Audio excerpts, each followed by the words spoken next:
اعوذ باللہ من الشیطان اللعین الرجیم بسم اللہ الرحمن الرحیم الحمد للہ وکفا وسلام علی عبادہ الذین اصطفیٰ. درود بھیجیے محمد و آل محمد.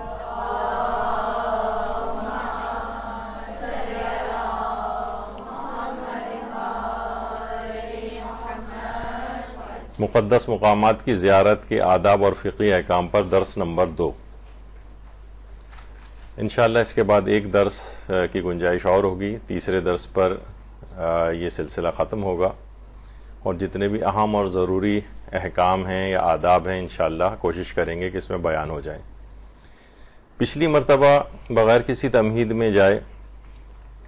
اس بات کا ذکر کر دیا جائے کہ زیارت کے باطنی اور ظاہری آداب کی رعایت کرنی ضروری ہے، جو ہم نے پچھلے درس میں بات شروع کی تھی. اور باطنی آداب جو تھے وہ اکثر بیان ہو گئے تھے کہ معصومین کی زیارت کے جو معرفت کا حق ہے وہ کیسے ادا ہوتا ہے. خشوع و خضوع ہونا چاہیے، نشاط ہونا چاہیے اس کے اندر، اور تڑپ ہونی چاہیے زیارت کی، وغیرہ وغیرہ جو باطنی آداب پچھلی مرتبہ بیان ہوئے تھے. آج اس کے کچھ ظاہری آداب بھی ہیں معصومین کی زیارت کے، ظاہری آداب، جس میں سے ایک ظاہری ادب وضو یا غسل زیارت بھی ہے. یعنی انسان جب بھی ان کے روضے کے اوپر جائے کوشش کرے کہ وہ باوضو ہو، یا پہلی دفعہ اگر جا رہا ہے یا روزانہ کم سے کم ایک مرتبہ تو کم سے کم وہ غسل زیارت کر کے اور پھر ان کے روضے کے اوپر جائے. ظاہر ہے جب وہاں قیام پذیر ہوتے ہیں تو ایک ہی دن میں متعدد بار زیارت کے لیے جاتے ہیں، تو ہر دفعہ غسل کرنا شاید پاسبل نہ ہو، تو کم سے کم ایک مرتبہ زیارت کا غسل ضرور کر لیا جائے، اور ہر دفعہ کم از کم وضو ضرور کر لیا جائے. اچھا، غسل زیارت کا بھی ایک مسئلہ یہ بتا دیا جائے کہ موجودہ جتنے بھی مجتہدین ہیں، جس میں رہبر معظم آیت اللہ خامنئی ہیں اور آیت اللہ سیستانی ہیں، آیت اللہ خوئی وغیرہ، وہ سب یہ فرماتے ہیں کہ خواہ غسل زیارت امام حسین آپ قریب سے کریں، بالکل جب ہم وہاں موجود ہوں، یا ہم دور سے کریں، مثلا اپنے وطن میں ہیں، یہ کسی بھی صورت میں وضو کے لیے کفایت نہیں کرتا ہے، وضو کے لیے کافی نہیں ہے. یعنی اگر آپ کو نمازیں وغیرہ پڑھنی ہیں تو آپ کو لازمی وضو کرنا پڑے گا غسل زیارت کے بعد. اور یعنی یہ ہوتا ہے نا، جیسے غسل جمعہ ہے، غسل شب قدر ہے، وہ وضو کے لیے بھی کافی ہوتا ہے، آیت اللہ سیستانی کے فتوے میں ہے.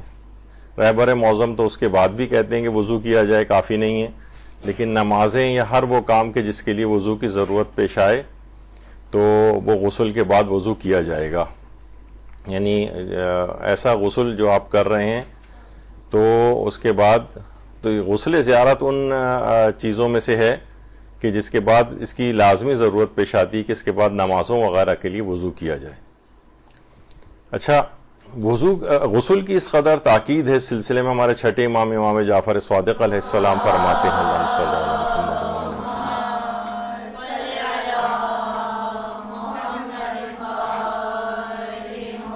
فرماتے ہیں کہ لباس کی طہارت لازم ہے،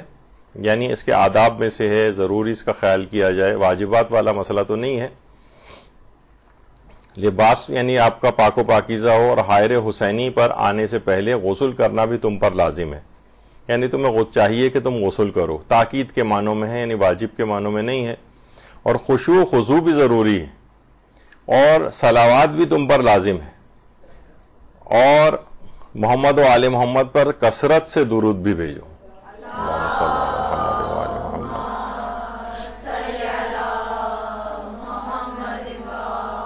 تو یہاں پہ بھی آپ نے دیکھا کہ چھٹے امام فرماتے ہیں کہ غسل بھی تمہارے لیے تاکید ہے کہ تم ہر دفعہ غسل بھی انجام دو، جو کہ ابھی ہم ذکر کر رہے ہیں. اچھا، ایک اور بھی ہے. چھٹے امام سے ایک راوی نے آ کر عرض کیا کہ مولا میں آپ پر قربان ہو جاؤں، کیا میں قبر حسین کی زیارت حالت تقیہ میں کر سکتا ہوں؟ آپ نے فرمایا ہاں، جب تم دریائے فرات پر آؤ تو غسل کر کے صاف لباس پہنو، اس کے بعد قبر کے سامنے سے گزرتے ہوئے یہ کہنا السلام علیکہ یا ابا عبداللہ 3 مرتبہ، تو تمہاری زیارت مکمل ہو جائے گی. اس کا یعنی تقیہ کی حالت میں، یعنی جس وقت انسان ایسے ادوار گزرے ہیں کہ زیارت بھی آرام سے نہیں کر سکتا تھا، زیارت کرنے جاتا تو قتل کروا دیا جاتا، تو وہاں کے متعلق بھی امام یہ فرما رہے ہیں کہ تم صرف سامنے سے گزرتے ہوئے چلے جاؤ، لیکن اس سے پہلے کیا بتایا کہ تم فرات پر آؤ اور غسل انجام دو۔ مقصد یہ ہے کہ غسل کرنے کی اس قدر اس میں تاکید ہے کہ غسل زیارت، جب بھی آپ سے بات کہی گئی کہ کم سے کم ایک مرتبہ تو روزانہ زیارت کے لیے جب جائیں، جب قریب سے زیارت کر رہے ہوں تو غسل کو ضرور انجام دیں، یعنی تاکید کے معنوں میں واجب تو نہیں ہے، صاف ستھرا لباس بھی پہنے، اور 3 مرتبہ کہہ رہے تھے امام کہ اگر تم السلام علیکہ یا ابا عبداللہ 3 دفعہ کہہ دو تو تمہاری زیارت سمجھو مکمل ہو گئی، یعنی صرف روضے کے سامنے سے گزرتے ہوئے تم اگر چلے جاؤ یہ کہتے ہوئے، اگر بالکل قبر پہ انسان نہ بھی آ سکے کہ اس زمانے میں تقیے کی حالت تھی۔ اور اس قدر ہے کہ چھٹے امام یہ ارشاد فرماتے ہیں کہ اللہ نے کچھ فرشتے امام حسین کی قبر کے ساتھ مقرر کیے ہیں کہ جب کوئی شخص ان کی زیارت کا ارادہ کرتا ہے اور غسل کرتا ہے تو حضرت محمد مصطفیٰ صلی اللہ علیہ وآلہ وسلم اللہم صلی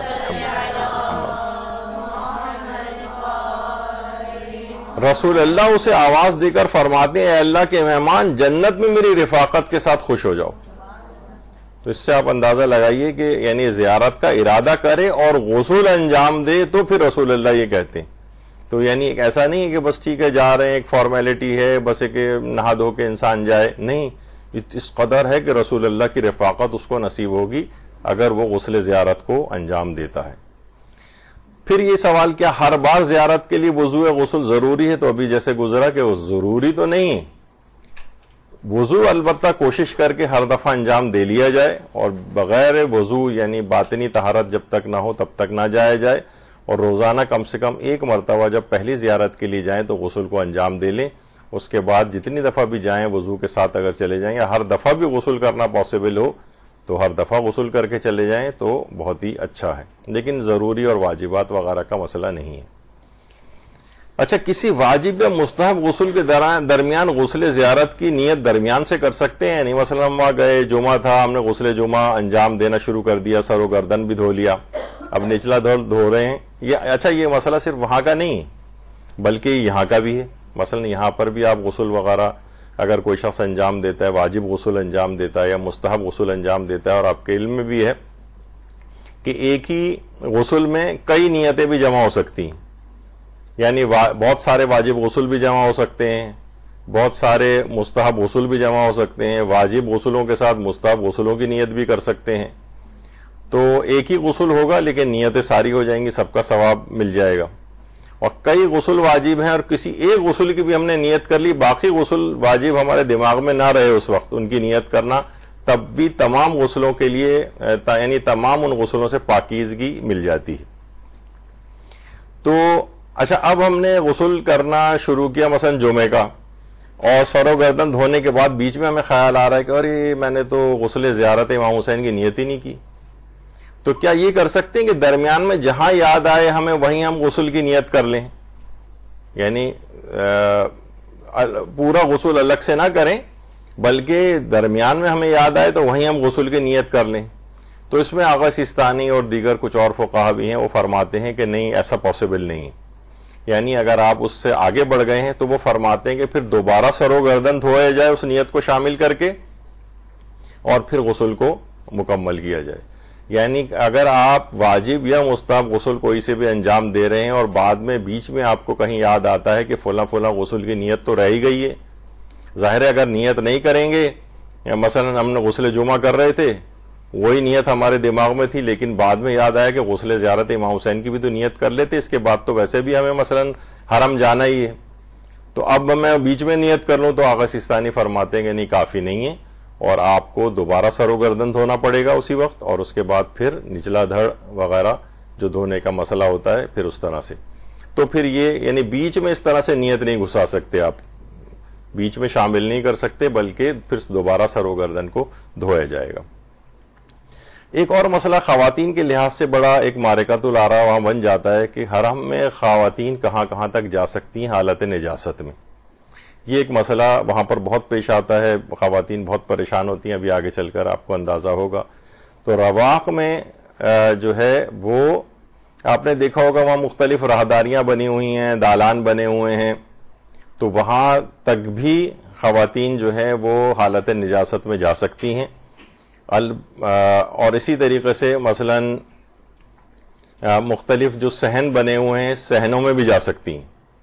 صحن بنے ہوئے ہیں جیسے امام حسین کے یہاں صحن بنا ہوا ہے اور دیگر حرموں میں صحن بنے ہوئے ہیں, تو وہ صحن میں جانے میں چاہے وہاں پہ نمازیں وغیرہ ہی کیوں نہ ہو رہی ہوں, تو نمازیں ہونے سے فرق نہیں پڑتا, ان کو مسجد وغیرہ نہ سمجھا جائے. یعنی ہر جگہ وہاں پہ مسجد کے حکم میں نہیں, چاہے وہاں نمازیں ہوتی ہیں. جیسے کہ مثلا میں مثال دے دوں, جیسے اگر آپ ایئرپورٹ پہ جاتی ہیں تو آپ کو پتہ ہے کہ نماز خانہ ایک بنا ہوتا ہے, وہ مسجد چاہے مسجد بھی لکھا ہو اس پر, لیکن وہ مسجد جس کو مسجد کے لحاظ سے وقف کیا گیا ہو اس کو مسجد کہتے ہیں. یعنی جو نماز خانہ یا مسجد لکھ دیا جاتا ہے, کبھی نماز خانہ ادھر بن جاتا ہے کبھی ادھر بن جاتا ہے, مائگریٹری ہوتا ہے ادھر سے ادھر, جہاں ان کو سہولت ہوتی ہے وہاں پر وہ نماز خانہ لکھ دیتے ہیں. تو اس وہاں پر بھی خواتین جا کر بیٹھ سکتی ہیں جو مسجد کے حکم میں نہ ہو اور صرف ایک نماز کی ایک جگہ مخصوص کی گئی ہو. یعنی ایئرپورٹ پہ بھی اکثر خواتین ظاہر سب عورتوں کے ساتھ جا رہی ہیں, وہاں جا کے نماز خانے میں جو کچھ عورتیں نماز پڑھ لیں, اور جو نجاست کی حالت میں ہو کہیں بھی کونے میں بھی جا کے بیٹھ جائیں وہاں پر, تو اس میں کوئی حرج نہیں ہے کیونکہ وہ نماز خانہ ہے, مسجد کے حکم میں نہیں. تو اسی طریقے سے چاہے یہاں نماز ہوتی ہو صحنوں وغیرہ میں لوگ نماز پڑھتے آپ کو ہر جگہ پہ نظر آئیں گے, لیکن وہ مسجد کا حکم نہیں ہے. مسجد وہ ہے کہ جس کو واقف نے وقف کیا ہو مسجد کے لحاظ سے, یعنی وقف کرنے والے نے, تو صحنوں میں بھی جا سکتی ہے. اسی طریقے سے مثلا امام رضا علیہ الصلوۃ والسلام کے مختلف صحن بن گئے, اللہم صلی علی محمد وعلی محمد.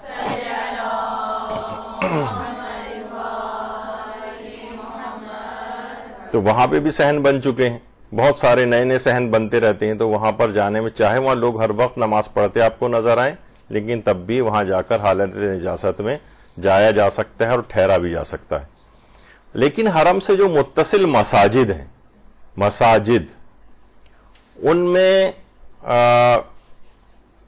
داخل تو ہوا جا سکتا ہے, ایک دروازے سے داخل ہو جائیں اور دوسرے دروازے سے بغیر رکے نکل جائیں. یعنی یہ نہیں کر سکتے کہ ہم مسجد کے اندر داخل ہوئے, پھر کوئی خاتون آپ کو مل گئی, آپ اس سے رک کے کچھ بات چیت کرنے لگے, نہیں, وہ حرام ہو جائے گا. اور یہ بھی ضروری ہے کہ 2 دروازے اس مسجد کے ہونے چاہیے. یعنی آپ ایک دروازے سے داخل ہوں حالت نجاست میں اور چلنا شروع کر دیں, اور اس کے بعد دوسرے دروازے سے باہر نکل جائیں. یعنی مساجد کے اندر عورت جا سکتی ہے لیکن ٹھہر نہیں سکتی, رک کے کھڑے ہو کے کسی سے بات نہیں کر سکتے, رک کے ادھر ادھر دیکھ نہیں سکتے, رک نہیں سکتے. اور 2 دروازے بھی ضروری ہیں. اگر ایک ہی دروازہ ہے کہ اس میں داخل بھی ہوں اور اسی دروازے سے باہر آ جائیں تو پھر آپ کو اندر جانے کی اجازت نہیں. 2 دروازے ہوں, ایک دروازے سے داخل ہوں دوسری سے باہر نکل جائیں. لیکن یہ حکم مسجد الحرام کا نہیں اور مسجد نبوی کا بھی نہیں. یعنی مسجد الحرام میں ایک دروازے سے داخل ہو کر دوسرے دروازے سے بھی نہیں نکل سکتے, اور یہی حکم مسجد نبوی کا بھی ہے. یعنی ان 2 مسجدوں کو چھوڑ کر ان میں تو داخل ہی نہیں ہو سکتے. باقی مساجد میں داخل ہو سکتی ہے عورت حالت نجاست میں, اور ایک دروازے سے داخل ہو دوسرے سے باہر نکل جائے. اور اگر ایک ہی دروازہ ہے یا دوسرا دروازہ انہوں نے بند کیا ہوا ہے, بند ہے, اور وہیں سے جائیں اور وہیں سے آپ کو باہر آنا ہے, تو پھر اندر داخل ہونے کی بھی آپ کو اجازت نہیں ہے. تو حرم سے متصل جو مساجد ہیں,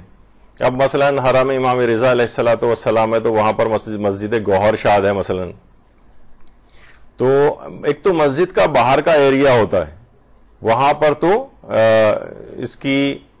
وہاں تک جا سکتے ہیں, لیکن جہاں سے مسجد شروع ہوتی ہے, جہاں عام طور پر اس کی نشانی یہ ہوتی ہے کہ لوگ اپنی چپلیں اتار کے اندر داخل ہوتے ہیں, یہاں سے آپ کو اندازہ ہو جاتا ہے کہ یہاں سے مسجد شروع ہو گئی ہے, جہاں نماز وغیرہ بھی اس لحاظ سے ہوتی ہے, نماز جماعت ہوتی ہے. تو وہاں پر خواتین وہاں پر ٹھہر نہیں سکتی جا کر.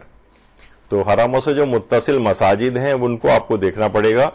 کہ اس کی حدود کہاں شروع ہوتی ہیں اور کہاں تک. تو وہاں کے انتظامیہ سے بھی پوچھا جا سکتا ہے,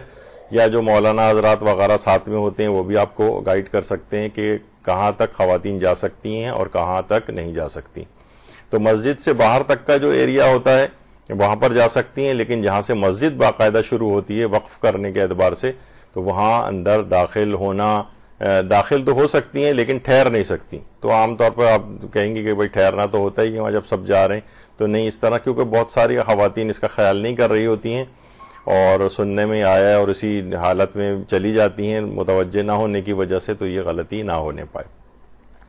زرعی والا جو کمرہ ہے جہاں قبر امام مظلوم یا دیگر ائمہ کی جو قبور موجود ہیں، وہاں پر صرف احتیاط واجب یہ ہے کہ حالت نجاست میں عورت نہ جائے، ورنہ رواق میں، دالانوں میں اور راہداریوں میں، صحن میں، باقی ہر جگہ حرم کے احاطے کے اندر بھی داخل ہو سکتی ہیں۔ لیکن جس جگہ پر زرعی یا قبر امام معصوم موجود ہوتی ہے، وہاں پر احتیاط واجب یہ ہے کہ عورت حالت نجاست میں نہ جائے، یعنی بالکل حرم یعنی جو قبر والا جو اطراف کا ایریا ہے وہ کمرہ، بس اس کو یاد رکھیں کہ جہاں پر قبر ہوتی ہے۔ اچھا، لیکن اسی طریقے سے امام زادگان کے جو حرم ہیں ان میں حائض عورت کا جانا، مثلا حرم ابو الفضل العباس علمدار علیہ السلام، درود بھیجیے محمد علیہ،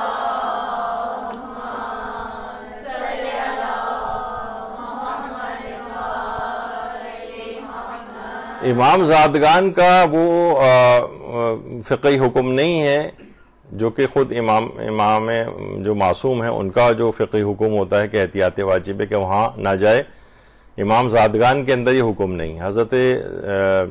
عباس علمدار کے قبر کے اوپر بھی عورت حالت نجاست میں جا سکتی ہے فقہی اعتبار سے، ابھی ہم فقہی اعتبار سے ڈسکس کر رہے ہیں، کوئی حرام کام نہیں ہے، کوئی آخرت میں پوچھا نہیں جائے گا، جا سکتی ہے۔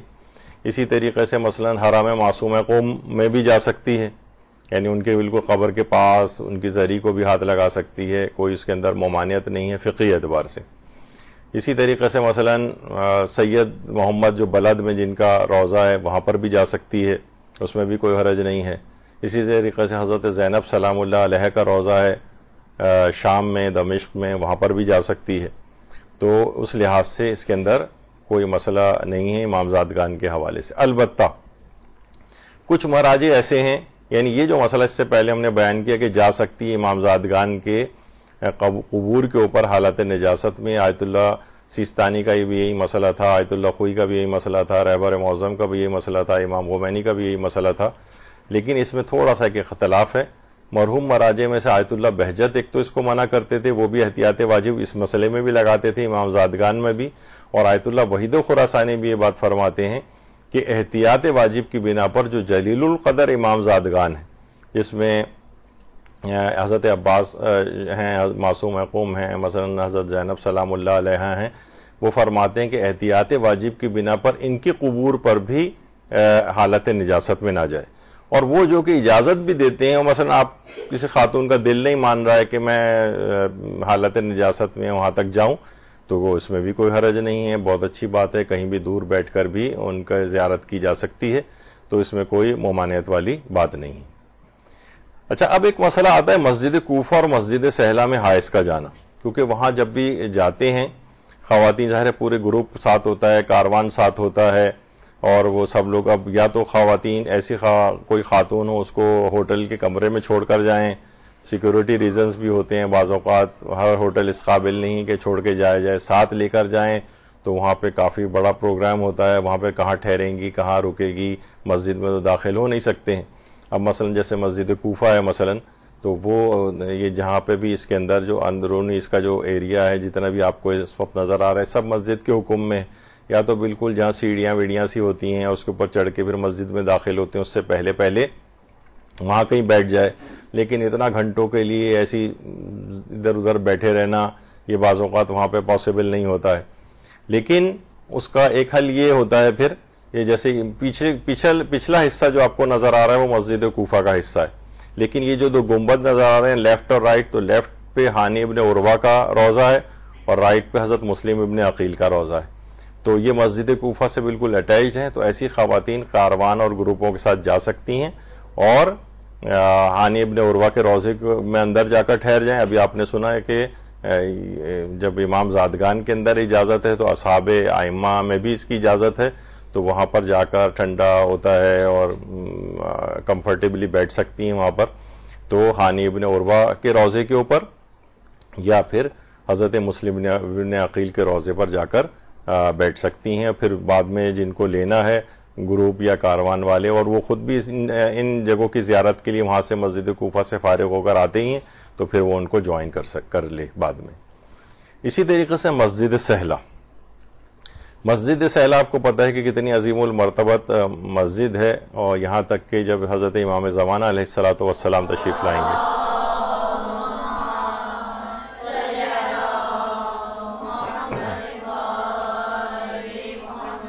تو ان کی قیامگاہ یہی مسجد سہلہ ہوگی۔ قیامگاہ سے مراد یہ نہیں کہ مسجد سہلہ کے اندر رہیں گے، یعنی مسجد سہلہ ایک بڑا احاطہ ہے، یعنی یہاں پر امام جو ہے وہ قیام پذیر ہوں گے مسجد سہلہ میں۔ تو مسجد سہلہ کے اندر بھی جب جائیں تو وہ تمام ایریاز کے جو کہ مسجد سے باہر ہیں وہاں تک یہ عورت جا سکتی ہے، وہاں پر بیٹھ بھی سکتی ہے، ٹھہر سکتی ہے،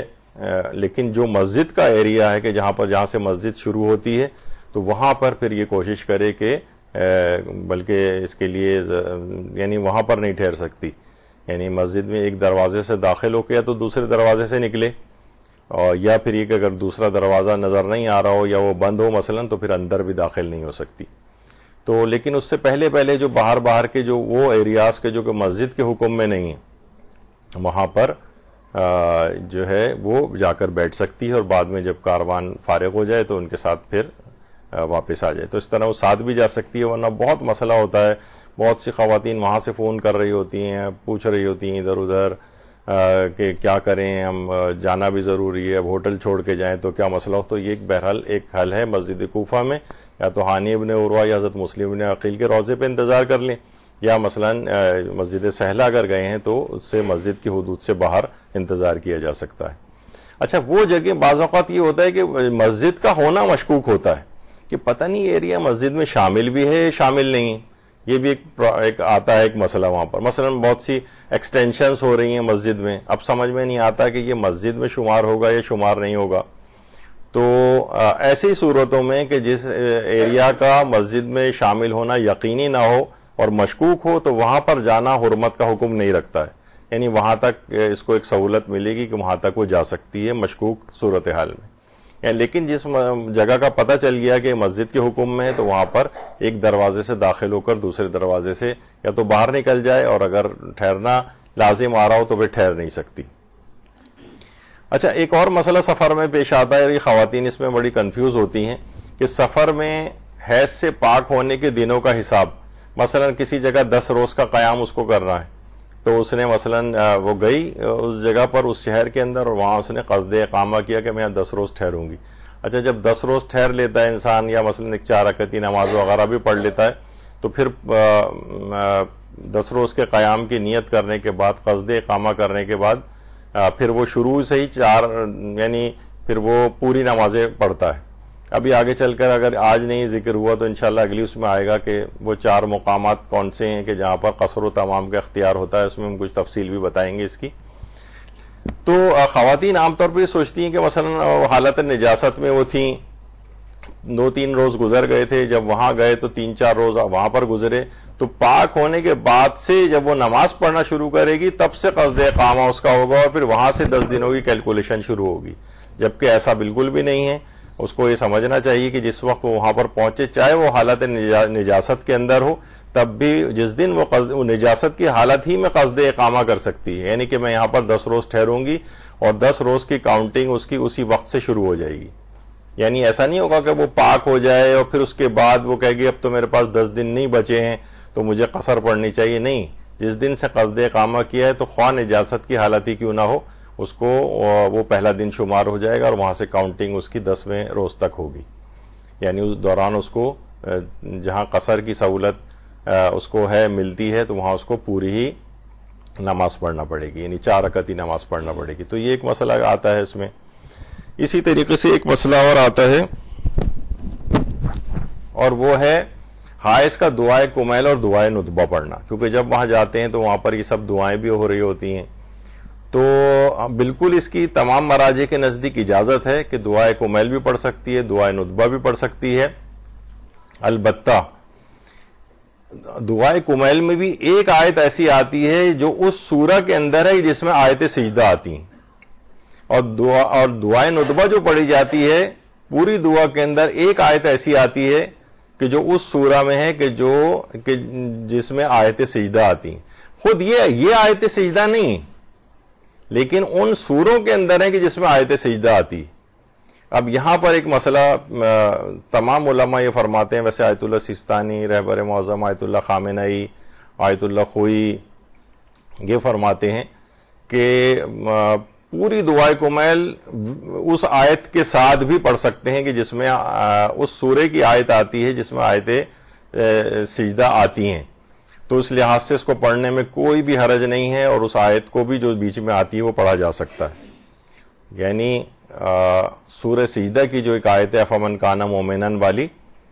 تو امام خمینی البتہ یہ بات جملہ ارشاد فرماتے تھے، اور آیت اللہ وحید خراسانی بھی احتیاط واجب اس میں لگاتے ہیں کہ دعائے کمیل پوری پڑھتی ہوئی جائے، لیکن جب یہ والی آیت آئے سورہ سجدہ کی تو وہاں پر وہ اس آیت کو نہ پڑھے. اچھا، یہ مسئلہ صرف زیارات کے حوالے سے نہیں، لیکن کیونکہ وہاں پر بھی یہ دعائیں پڑھی جاتی ہیں تو اس کو ہم اس میں لے آئے، ورنہ یہ عام زندگی کا بھی مسئلہ ہے. یعنی یہاں بھی اگر کوئی عورت حالت نجاست میں دعائے کمیل پڑھے تو افمن کان مومنا والی، تو آیت اللہ اگر امام خمینی کی تقلید میں ہے، آیت اللہ وحید خراسانی کی تقلید میں، تو فرماتے ہیں احتیاط واجب کی بنا پر اس آیت کو اسکپ کر دے گی اور اس کو نہیں پڑھے گی، ورنہ گناہگار ہو جائے گی اگر اس نے پڑھا. اسی طریقے سے مثلا اگر وہ دعائے ندبہ پڑھ رہی ہے تو فکانہ قاب قوسین او ادنی والی جو آیت ہے وہ اس کو نہ پڑھے، اس کو چھوڑ دے. وہ آیت اللہ وحید خراسانی احتیاط واجب لگاتے ہیں، اور امام خمینی بھی اس کو منع فرماتے تھے، لیکن باقی سارے مراجع کہتے ہیں کہ ان آیات کے ساتھ بھی وہ اس کو پڑھ سکتی ہے، اس میں کوئی ممانعت والی بات نہیں. تو یہ یہاں سفر کا مسئلہ ہو یا حضر کا مسئلہ ہو، زیارت کا مسئلہ ہو، غیر زیارت کا مسئلہ ہو، اس کی پابندی ان کے مقلدین کو کرنی. تو اس وجہ سے یہ آپ کے علم میں یہ چیز رہے کہ بعض اوقات مراجع کی تبدیلی سے بھی مسائل کے اوپر فرق پڑ جاتا ہے. تو اگر کان میں آپ کے پڑے ہوئے ہوں مسئلے یہ والے تو آدمی ذرا متوجہ رہتا ہے. اچھا، کیا عورتیں تنہا زیارت کے اوپر جا سکتی ہیں؟ آیت اللہ سیستانی سے یہ مسئلہ پوچھا گیا کہ عورتوں کے لیے اکیلے اپنے شوہر یا کسی محرم کے بغیر مقدس مقامات کی زیارت کے لیے جانے میں آپ کی کیا رائے ہے؟ تو اس میں آغا سیستانی فرماتے ہیں اس میں معیار یہ ہے کہ اپنے نفس کے بارے میں حرام میں پڑنے کا کوئی خوف نہ ہو، اور اگر شادی شدہ ہے تو ضروری ہے کہ اپنے شوہر کی اجازت لے. اچھا، اب یہ شوہر کی اجازت، اس میں کچھ علماء کہتے ہیں کہ اگر شوہر کا حق واجب جو ہے اس میں اگر کوئی تعطل آ رہا ہے تو پھر، اور وہ مثلا منع کر رہا ہو شوہر جانے سے، تو پھر وہ نہیں جا سکتی. تو کچھ علماء کہتے ہیں کہ نہیں، چاہے حق زوجیت کے حوالے سے کوئی مسئلہ نہ بھی ہو تب بھی اجازت ضروری ہے شوہر کی. اچھا، البتہ یہ اتنا ایک تھوڑا سا ایک ڈیٹیلڈ مسئلہ ہے کہ اس پر ابھی جو ہماری ریگولر کلاسز اس کے بعد ہوں گی، آپ کا تو خیر صرف یہ ذاکری کورس کی حد تک ہے، جو بعد میں جو ریگولر کلاسز میں بھی خواتین آنا چاہیں اس میں آ سکتی ہیں. تو اس میں ایک نشست کا ایک بڑا پارٹ اس اجازت کے اوپر کہ ایک عورت کہاں کہاں شوہر کی اجازت کے بغیر کب کب جا سکتی ہے، اس کی کافی ساری شقیں ہیں. تو عام طور پر مرد حضراتوں کو اتنا زیادہ یہ والا مسئلہ پتہ نہیں ہوتا ہے، لیکن جب پتہ چل جاتا ہے تو وہ ذرا اینٹ جاتے ہیں اور اپنے اس حق کو بہت زیادہ جتانے لگتے ہیں. بعض اوقات ایک جملہ تھا، کسی عالم نے اپنی کتاب میں لکھا تھا کہ بہت سے عادل شمر سے بھی بدتر ہو جاتے ہیں. یعنی ہیں یہ عادل لیکن شمر سے بدتر ہیں. یعنی مقصد ان کا کہنے کا یہ کہ یعنی یہ دیکھیے گھر جو ہے نا وہ کہا جاتا ہے کہ یہ قربانیوں سے چلتے ہیں، ایک دوسرے کے ایثار سے چلتے ہیں اور مہربانیوں سے چلتے ہیں. یہاں پر اگر آپ قوانین چلانے لگیں، وہ کہے گی میرے پر یہ واجب نہیں ہے، وہ کہے گا میرے پر یہ واجب نہیں، تو اس طرح گھر نہیں چلتے. یعنی اخلاقیات کے ساتھ گھر چلتے ہیں. فقہی احکام تو اپنی جگہ پر اہم ہیں ہی. تو یہ بہت سے مرد حضرات عام طور پر جو ہے نا وہ پھر روب جمانے لگتے ہیں، بس میں نے منع کر دیا تو میری اجازت کے بعد کہیں نہیں جاؤ گی. زیارت پہ بھی کبھی کبھار اینٹ جاتے ہیں، بہت سی خواتین پریشان ہوتی ہیں. تو بہرحال کیونکہ مستحبات والا سفر ہے اور شوہر منع کر رہا ہے تو پھر ان کو اس کی پابندی کرنا پڑے گی. البتہ کچھ مستثنیات ہیں جو انشاءاللہ ہم اس درسی کے اندر بیان کریں گے، ورنہ یہ درس کا رخ بدل جائے گا اور زیارات سے ہٹ کر کہیں اور ہم چلے جائیں گے. تو ایک تو انہوں نے کہا کہ اپنے شوہر کی بہرحال اجازت لے. آغا سیستانی اس میں فرماتے ہیں کہ اس کا کوئی فرق نہیں ہے کہ حق زوجیت وغیرہ کا کوئی مسئلہ، بلکہ اس کے بغیر بھی اگر شوہر منع کر رہا ہو تب بھی جو ہے اس کو چاہیے کہ ان کی اجازت لے. اگر اس کے والدین یا ان میں سے کوئی ایک زندہ ہے اور انہیں سفر کے خطرات کی وجہ سے تنہا سفر پر جانے سے اس کی اذیت ہوتی ہے تو اس کے لیے بھی اپنے والدین کی مخالفت کرنا جائز نہیں. وہ اب والدین پریشان ہو رہے ہیں. اچھا والدین کی بھی کئی اقسام ہیں. ایک تو والدین وہ ہوتے ہیں کو مثلاً ان کو کوئی پریشانی نہیں ہوتی, اس سے پہلے بھی کئی مرتبہ یہ ادھر ادھر گھومنے چلی جاتی ہے مثلاً اپنے ساتھ, ان کو بھی کوئی پرواہ نہیں, ہاں بیٹی مری اور تو گھومنے ویسے ہی جا چکی ہے تو چلو زیارت پہ بھی چلی جاؤ, تو ان کو کوئی اذیت نہیں ہوتی. لیکن کچھ ہوتے ہیں ذرا والدین ایسے اوور پروٹیکٹیو ٹائپ کے بھی ہوتے ہیں, پریشان ہو رہے ہیں, بچی پہلی دفعہ جا رہی ہے یا پہلی دفعہ جا بھی چکی ہے تو اس دفعہ اکیلے جا رہی ہے, وہ اس کی سلامتی کے لیے فکر مند ہو رہے ہیں.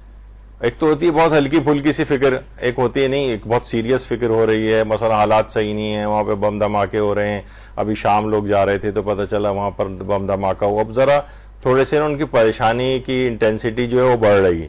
تو اگر وہ ان کو زیارت پہ جانے میں کوئی مسئلہ نہیں ہے, لیکن وہ بچے کے سلامتی کے لیے, لڑکی کی سلامتی کے لیے فکر مند ہو رہے ہیں اور فکر مند سیریس طریقے سے ہو رہے ہیں, تو پھر اس کی مخالفت جائز نہیں ہے. یعنی وہ کہے گی کہ نہیں سب چلتا ہے اور میں تو پھر بھی جاؤں گی, اور والدین یہاں فکر میں گھلے جا رہے ہیں بیچارے, تو اس صورت میں, یا جیسے میں نے ایک دفعہ بہت پہلے مثال بیان کی تھی, اب تو یہاں خیر ماحول بہتر ہو گیا کراچی میں, ورنہ ہی ہوتا تھا جناب کرفیو لگے ہوئے ہیں, فائرنگ ہوتی رہتی تھی مختلف جگہوں پہ. اب لڑکا کہہ رہا ہے کہ میں نماز فجر پڑھنے مثلاً جاؤں گا مسجد. اب والدین کو نماز پڑھنے پہ کوئی مسئلہ نہیں ہے, وہ لڑکے کی سلامتی کے لیے فکر مند ہے کہ یہ مسجد جا رہا ہے, رستے میں رات کا ذرا اندھیرا کا وقت ہے, اب یہ جو ہے نا یہ جائے گا تو ایسا نہ اس کو کوئی نقصان پہنچ جائے, فائرنگ ہوتی رہتی ہے, کرفیو لگا ہوا ہے مثلاً, تو اس کی سلامتی کے لیے فکر مند ہے, تو اس کے لیے مسجد میں نماز جماعت کے لیے جانا حرام ہو جائے گا. ایسی لڑکی کے لیے, یا یہ لڑکے کا بھی مسئلہ ہے, خالی لڑکی کا ہی مسئلہ نہیں, لڑکا بھی اگر اس طریقے سے جا رہا ہے اور حالات مثلاً بالفرض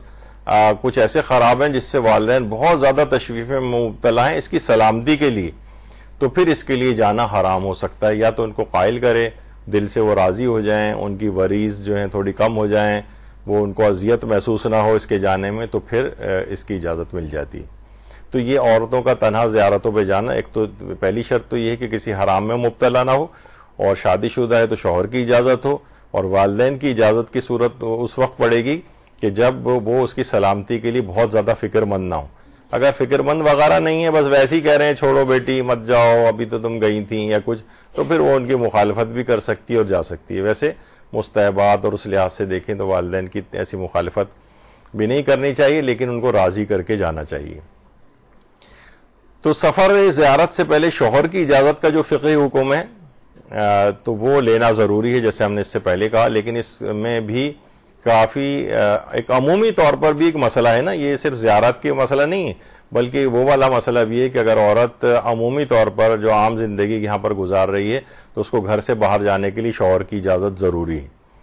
کچھ علماء احتیاط واجب لگاتے ہیں, کچھ فتوے کی بنا پر کہتے ہیں. اچھا کچھ مواقع البتہ ایسے بھی ہیں 4 5 6 کہ جس میں وہ شوہر کی اجازت نہیں ہے, لیکن اس میں ایک تفصیل ہے جو کہ اس موقع پہ نہیں آئے گی, وہ کلاسز میں آئے گی.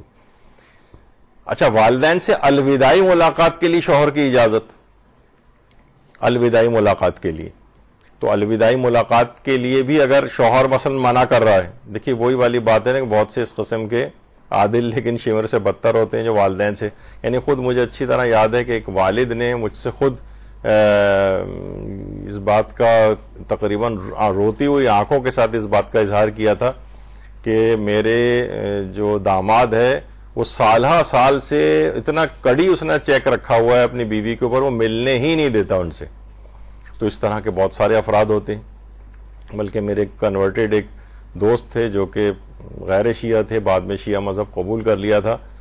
تو اس کے والد نے اپنی بیوی سے کہا تھا, یعنی اس آدمی کی ماں سے, ڈاکٹر صاحب کی ماں سے, کہ اگر تم اس سے ملیں, کیونکہ اس نے مذہب تبدیل کیا ہے, اگر تم اس سے ملیں تو جب بھی تم ملو گی تم پر 3 طلاق ہو جائیں گی. اچھا ان کی فقہ میں بہرحال یہ مسئلہ ہے کہ طلاق اس طرح سے واقع ہو جاتی ہے, تو وہ ماں جو ہے صرف اپنے آپ کو طلاق سے بچانے کے لیے صرف فون پہ مشکل سے وہ صرف وہ بات کر پاتی تھی, اور سالہ سال گزر گئے تھے وہ آپس میں ملتے نہیں تھے کہ جیسی ملاقات ہوگی 3 طلاق واقع ہو جائیں گی. تو بہرحال یہ اس طرح سے بھی ہوتا ہے, بہت سے لوگ اپنی ان چیزوں کا مس یوز کر رہے ہوتے ہیں اپنے پاورز کا. تو بہرحال والدین سے الوداعی ملاقات کے لیے بھی شوہر کی اجازت جو ہے وہ ضروری ہوتی ہے، لیکن عام طور پر ہمارے جو معاشرہ ہے یہ ذرا میرے اعتبار سے تو یہ فیمیل ڈومینیٹنگ سوسائٹی ہے، یہاں پر تو عورتیں اپنے شوہروں پر حکمرانی کرتی ہیں، بلکہ ان کو شاید جانے کے لیے اجازت لینی پڑے. تو بہرحال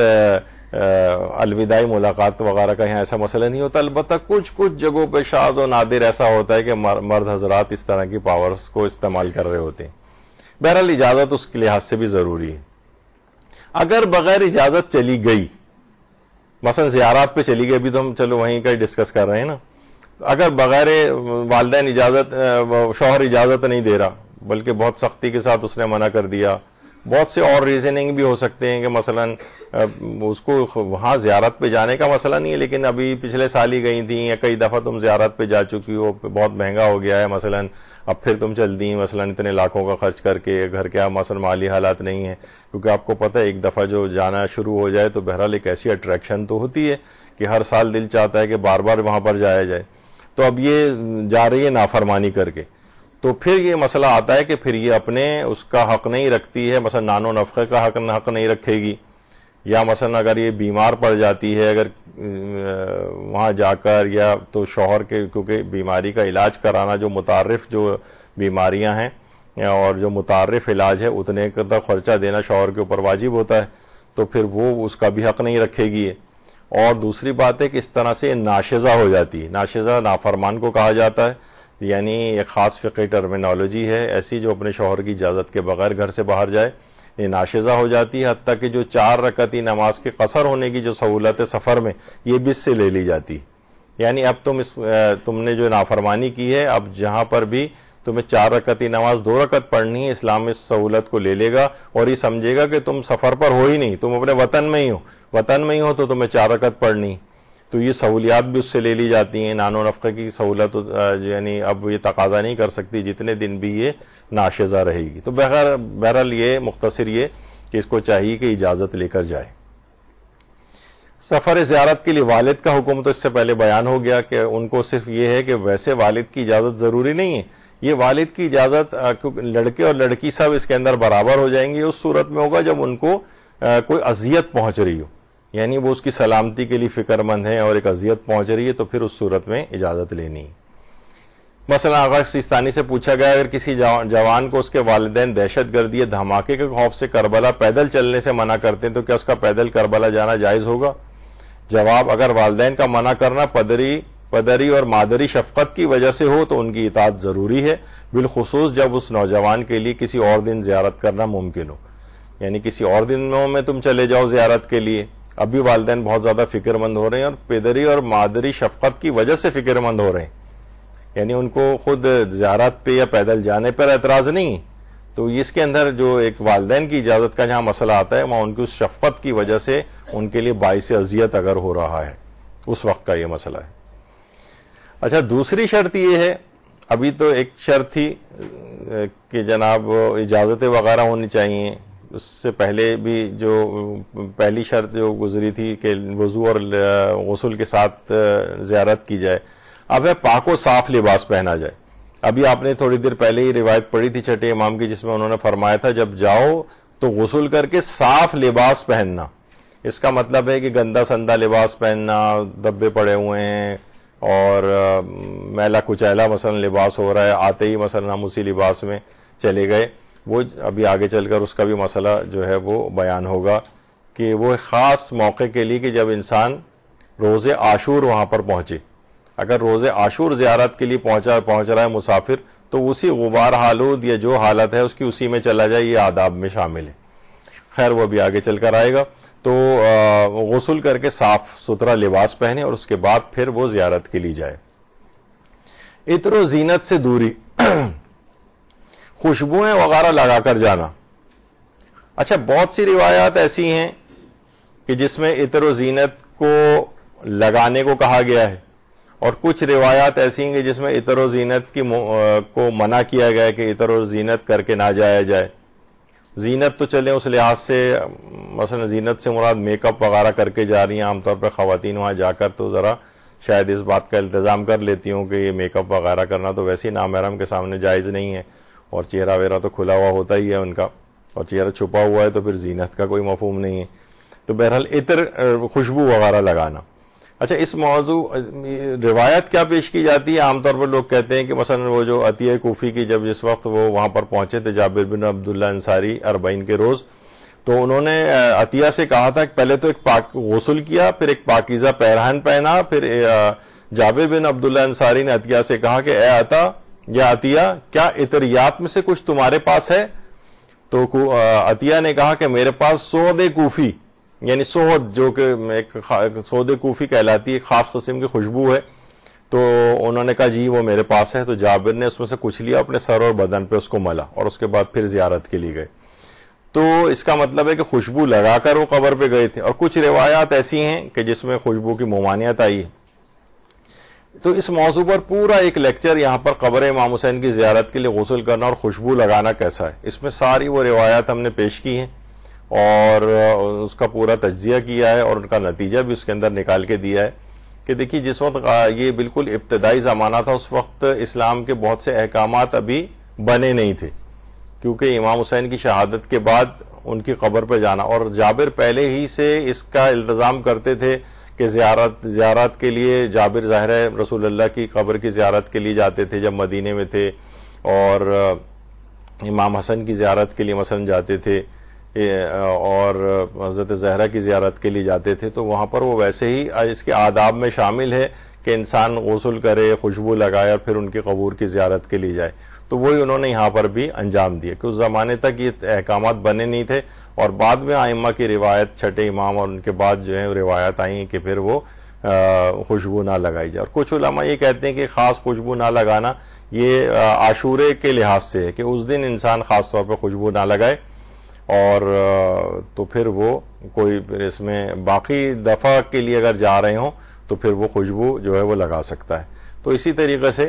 جس وقت وہاں پر پہنچے تو جیسے ہی علماء کہتے ہیں کہ جیسے ہی وہ مثلا وہ کربلا پہنچتا تو ایک لحاظ سے وہ ظاہر لکھ دیا جاتا ہے، تو وہ اسی حالت میں بغیر خوشبو لگائے مثلا وہاں پر آیا ہے شہر کے اندر، اب ظاہر ہو گیا ہے. تو ابھی دوسری حدیث پہ بھی اگر عمل ہو جائے، یعنی پہلی حدیث پر عمل ہو گیا کہ زیارت اس کی ویسے ہی شمار ہو گئی، اور اس کے بعد دوسری حدیث پر عمل ہو گیا جس میں خوشبو لگانے کا ہے، تو خوشبو لگا کر بعد میں نہا دھو کر خوشبو لگا کر بھی جا سکتا ہے. تو اس میں یہ ساری تفصیل، جس کو اگر تفصیل کا شوق ہو کہ خوشبو کب لگا سکتے ہیں کب نہیں لگا سکتے، وہ اس درس کو سن لے. پھر اس کے بعد اگلی جو ہے خاموشی اختیار کرے، یعنی غیر ضروری طور پر لوگوں سے، یعنی وہاں جا کر نوجوانوں میں خاص طور پر دیکھا ہے کہ جہاں نوجوان مل گئے، اب تو نوجوان فیملیز کے ساتھ جانے کے بجائے کہتے ہیں ذرا دوستوں کا گروپ جائے، بے تحاشا ہنسی مذاق، ہلا گلا، جگت بازیاں اور یہ سب کچھ ہو رہی ہوتی ہیں. بعض اوقات وہ بہت متاثر ہوتا ہے ایک روحانی لحاظ سے سفر. تو اس کی ان سب کے پیچھے روایات ہیں، یہ جو ہیڈنگز بھی آپ کے سامنے آ رہی ہیں ہم وہ پیش نہیں کر رہے کہ وہ بہت لمبا درس ہو جائے گا. تو اس میں کہ زیادہ تر اس میں خاموشی اختیار کرے. خاموشی، تقلیل الکلام مع المرافقین و بقیت الزائرین، یعنی اپنے ساتھیوں کے ساتھ بھی کم تر بات کرے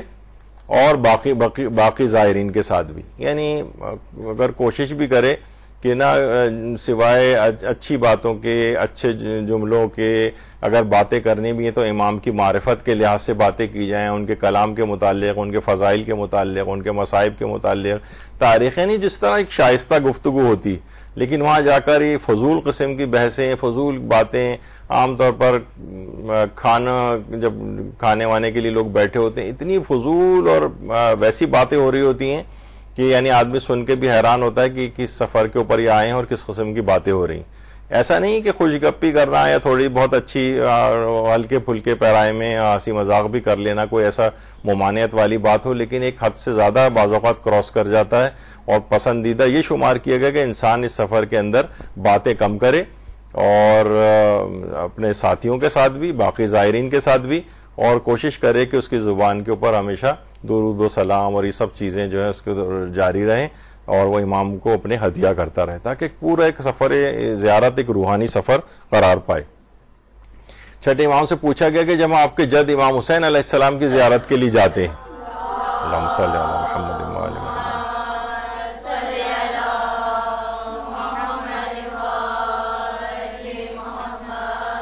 تو زیارت کے لیے جاتے تو ہم حج کے مسافر کی طرح سے ہوتے ہیں. آپ نے فرمایا ہاں، امام نے فرمایا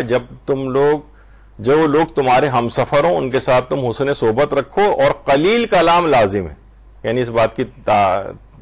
تاکید کی کہ کم بولو مگر خیر کی بات اور کثرت سے اللہ کا ذکر بھی واجب ہے، یعنی واجب ضروری کا معنوں میں، یعنی کثرت سے اللہ کا ذکر کرو، خیر کی باتیں کرو، امر بالمعروف کرو، فضائل کی باتیں ہوں، امام کے مصائب کی باتیں ہوں، کوئی تاریخی کوئی ڈسکشن ہو آپ کو اس میں کرنا ہے وہ آپ کر لیں، یعنی امام نے اس میں خود اس بات کی تعلیم فرمائی ہے کہ کم بات ہونی چاہیے، لیکن وہاں ہم دیکھتے ہیں کہ فضولیات قسم کی جو ہے نا وہ باتیں ہونے لگتی ہیں۔ اسی طریقے سے طمانیت اور ایک وقار ہونا چاہیے، یعنی طمانیت ہو،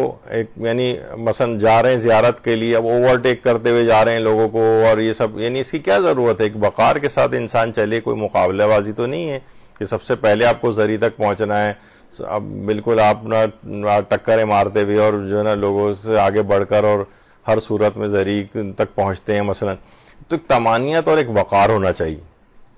اور کوشش کریں کہ ادھر ادھر بازاروں میں دیکھتے ہوئے چیزوں کو نہ جائیں، بس جا رہے ہیں خواتین رستے میں چیزیں لٹکی ہوئی ہیں اب دکانوں بازاروں میں، اسی کو دیکھتے ہوئے جا رہے ہیں، دیکھ سکتے ہیں، جانے میں حرج نہیں ہے، لیکن یہ کہ بس ایک شاپنگ والی ایک جو کیفیت جو ہے ہو جائے، اور تو کوشش سوچیں کہاں جا رہے ہیں، کس سے ملنے جا رہے ہیں، زیارت کس کی کرنے کے لیے جا رہے ہیں، تو طمانیت اور ایک وقار ہونا چاہیے۔ داخل ہونے سے پہلے، حرم میں داخل ہونے سے پہلے اذن دخول پڑھا جائے، اذن دخول۔ دیکھیے ائمہ کے حرموں میں جب بھی آپ جاتے ہیں دروازوں کے پاس ہمیشہ ایک اذن دخول کھڑے ہو کر پڑھا جاتا ہے، اذن دخول۔ اللہم انی وقفت علی باب من ابواب بیوت نبی کا ایک پورا ایک جو لمبا سا ایک اذن دخول ہوتا ہے، لمبا والا بھی ہوتا ہے اذن دخول، اور کچھ مختصر بھی ہیں، وہ بھی ہم آگے چل کر ذکر کریں گے۔ لیکن آپ نے دیکھا ہوگا کہ حرم امام رضا علیہ الصلوۃ والسلام کے اندر بھی اذن ورود یا اذن دخول لکھے ہوئے ہوتے ہیں۔ اسی طریقے سے حضرت عباس علمدار کے روضے میں اندر جا کر پھر ایک اذن دخول جو ہے وہ پڑھا جاتا ہے، اور اسی طریقے سے حرم حضرت زینب سلام اللہ علیہا میں بھی اذن دخول ہے۔ تو یہ مختلف جگہوں پہ یہ اس طرح سے نظر آتے ہیں، امام رضا کے میں بھی اور معصوم قم وغیرہ میں بھی آپ کو۔ اچھا، اس کے اندر خاص طور پہ ایک جملہ ایک آتا ہے، اور وہ اس میں بھی آتا ہے کہ امام نے فرمایا کہ جو شخص خدا سے کوئی حاجت رکھتا ہے تو روضہ امام حسین پہ سرانے کی طرف کھڑا ہو کر یہ کہے، اور یہ بھی آتا ہے اس میں اشہد انک تشہد مقامی و تسمع کلامی، آپ میرے کھڑے ہونے کی جگہ کو بھی دیکھ رہے ہیں اور میری بات بھی سن رہے ہیں، یعنی خاص طور پر یہ اس کے اندر بھی آتا ہے اذن دخول کے اندر بھی، اور یہ الگ سے امام نے حدیث کے اندر بھی اس بات کا بیان کیا ہے، تو اس کی ہر حاجت پوری ہو جائے گی۔ تو بہرحال اچھا، اب حرم جب بھی حرم کے اندر داخل ہو باقاعدہ کوشش کرے کہ انسان کی آنکھوں کے اندر آنسو آ جائے۔ آیت اللہ تقی بہجت فرماتے تھے کہ حرم امام حسین میں جو اذن دخول ہے وہ آنسو ہیں، یعنی اگر آپ کے امام حسین کے حرم میں داخل ہوتے وقت آپ کی آنکھوں میں آنسو آ گئے تو سمجھیں کہ آپ کو امام حسین کی طرف سے اجازت مل گئی ہے اندر داخل ہونے کی، اور آپ اس کے اندر داخل ہو جائیں۔ تو ایک تو یہ ہے خاص طور پر، آیت اللہ بہجت یہ بھی کہتے تھے کہ اذن دخول حضرت سید الشہداء گریاست و اگر اشک آمد امام حسین اذن دخول دادان و وارد شوید، یعنی اس کا مطلب ہے کہ امام نے آپ کو اجازت دے دی ہے اندر آنے کی، اور آپ اندر داخل ہو جائیں اگر آپ کی آنکھوں میں آنسو آ جائیں۔ لیکن فرماتے ہیں کہ ہنگامے کے حضرت رضا اذن دخول میں تلبید، یعنی جس وقت امام رضا کے روضے میں اگر آپ داخل ہوں، بقلبتا مراجعہ کنید و ببینید آیا تحولی درام با وجود آمد است، یعنی آپ اپنے جب امام رضا کے روضے میں داخل ہو تو اپنے دل کی کیفیت کو آپ دیکھیں، وہاں پر تو آنکھوں میں آنسو آ جائیں امام حسین میں، کہہ رہے ہیں جب امام رضا کے آپ حرم میں داخل ہو تو اپنے دل کی کیفیت کو چیک کریں، اگر دل آپ کا منقلب ہو رہا ہے، دل کی حالت میں تبدیلی واقع ہو رہی ہے، دل امام کی طرف متوجہ ہو گیا، اس کا مطلب ہے کہ اذن دخول مل گیا اور آپ اندر داخل ہو جائیں۔ فرماتے ہیں کہ حرم امام حسین میں جو اذن دخول ہے وہ آنسو ہیں، اور دل کی جو تبدیلی ہے وہ حرم امام رضا کا اذن دخول ہے، یہ آیت اللہ بہجت جو ہے فرمایا کرتے تھے۔ تو اچھا، ایک تو تفصیلی بھی ہے، اور ایک آیت اللہ بہجت نے باقاعدہ ان کے دفتر کی طرف سے جو استفتاء تھا تو اس میں ایک جو مختصر اذن دخول ہے وہ یہ ہے کہ ادخلوا یا حجت اللہ ہے، یعنی اگر آپ اتنا بڑا اذن دخول اگر آپ نہیں پڑھ سکتے یا اس وقت ٹائم نہیں ہے، کئی دفعہ آپ کو دن میں جانا پڑ رہا ہے، تو ایک دفعہ تو کم سے کم ایک مکمل والا اذن دخول پڑھ لیں جس وقت پہلی دفعہ جائیں، ایک دفعہ تو مکمل اذن دخول پڑھ لیں بڑا والا. اور اگر دوسری دفعہ یہ کئی دفعہ آپ کو بار بار جانا پڑا اور ہر دفعہ پاسبل نہیں آپ کے لیے اتنا بڑا اذن دخول پڑھنا، تو پھر ادخلوا یا حجت اللہ ایک دفعہ پڑھ لیں اور اس کے بعد اندر داخل ہو جائیں. یہ بھی کیا جا سکتا ہے. اچھا، یہ بات صرف امام رضا کے روضے کی نہیں بلکہ آیت اللہ شیخ جعفر شستری فرماتے تھے اگر امام مظلوم امام حسین کا نام سنیں اور اپنے حالات میں آپ تغیر محسوس نہ کریں تو اپنے ایمان کی فکر کریں، کیونکہ امام حسین کا نام ایمان کا حوالہ ہے. یعنی یہ بات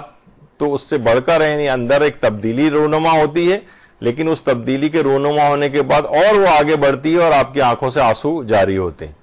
امام حسین میں خاص طور پر تو یہ دل کی کیفیت کی تبدیلی امام حسین علیہ السلام کے لیے بھی ہے. اچھا، اب اندر داخل ہونے کے لحاظ سے ایک تو اذن دخول تو ابھی آپ نے سنا، لیکن حرم میں جیسے پروردگار عالم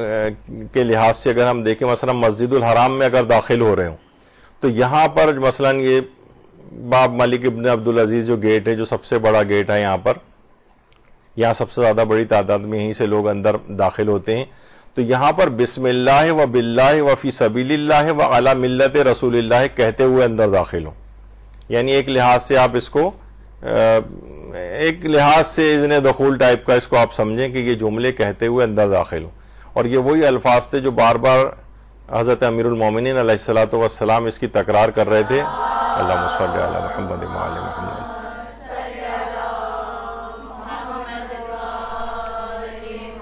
ضربت لگنے کے بعد بار بار اس جملے کو کہتے تھے بسم اللہ و باللہ و فی سبیل اللہ و علی ملت رسول اللہ. تو یہ تو خیر مسجد الحرام کا تھا، لیکن اچھا مسجد نبوی میں اگر داخل ہوں تو دیکھیں قرآن کی آیت بھی کہ یا ایھا الذین آمنوا لا تدخلوا بیوت النبی الا ان یؤذن. یعنی جو نبی کے جو گھر ہیں ان میں داخل مت ہو صاحبان ایمان سوائے اس کے کہ تمہیں اس کے لیے اجازت مل جائے. یعنی اجازت کے بعد داخل ہونا ہے. تو بہرحال جو حکم رسول اللہ کے لحاظ سے ہے تو وہ یہ ائمہ معصومین کے لیے بھی وہ چیزیں سب ثابت ہیں. یعنی یہ والا حکم کہ اجازت ان سے لی جائے تو اذن دخول عام شخص کے گھر میں بھی بغیر اجازت نہیں داخل ہوا جا سکتا.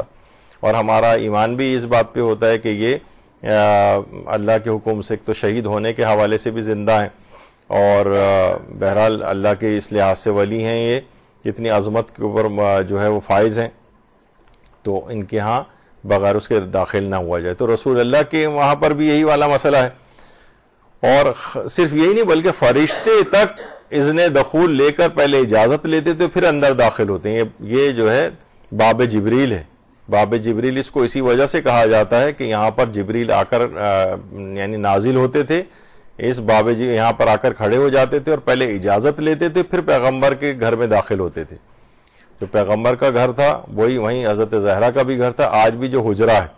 حجرہ جو شہزادی کا اپنا گھر ہے، یہ جیسے ہی باب جبریل سے اندر داخل ہوتے ہیں پہلے انہی کا حجرہ پڑتا ہے. یعنی یہ وہ جگہ تھا کہ جبریل یہاں آ کر اجازتیں لے کر اندر داخل ہوتے تھے. کیا عظمت ہے اس شہزادی کی. تو یہاں اس کے بغیر اجازت کے داخل بھی نہیں ہو سکتے تھے فرشتے. تو اذن دخول اس لحاظ سے یہاں پر پڑھا جاتا ہے. رسول اللہ کے پاس مسجد نبوی کے اندر جب بھی کوئی شخص افراد آتے تھے تو رسول اللہ کے پاس اگر آپ خواتین کے لیے وہاں پر جانا عام طور پر پاسبل نہیں ہوتا ہے. الگ الگ جگہ تھی وہاں. تو استوانۃ الوفود ہے، وہاں پر ستون ہے خاص جہاں پہ رسول اللہ جو ڈیلیگیشنز آتے تھے ان سے بات کرتے تھے. کوئی ستون مہاجرین ہے، کوئی کون سا ستون ہے، کوئی ستون توبہ ہے، بہت سارے ستون سریر ہے،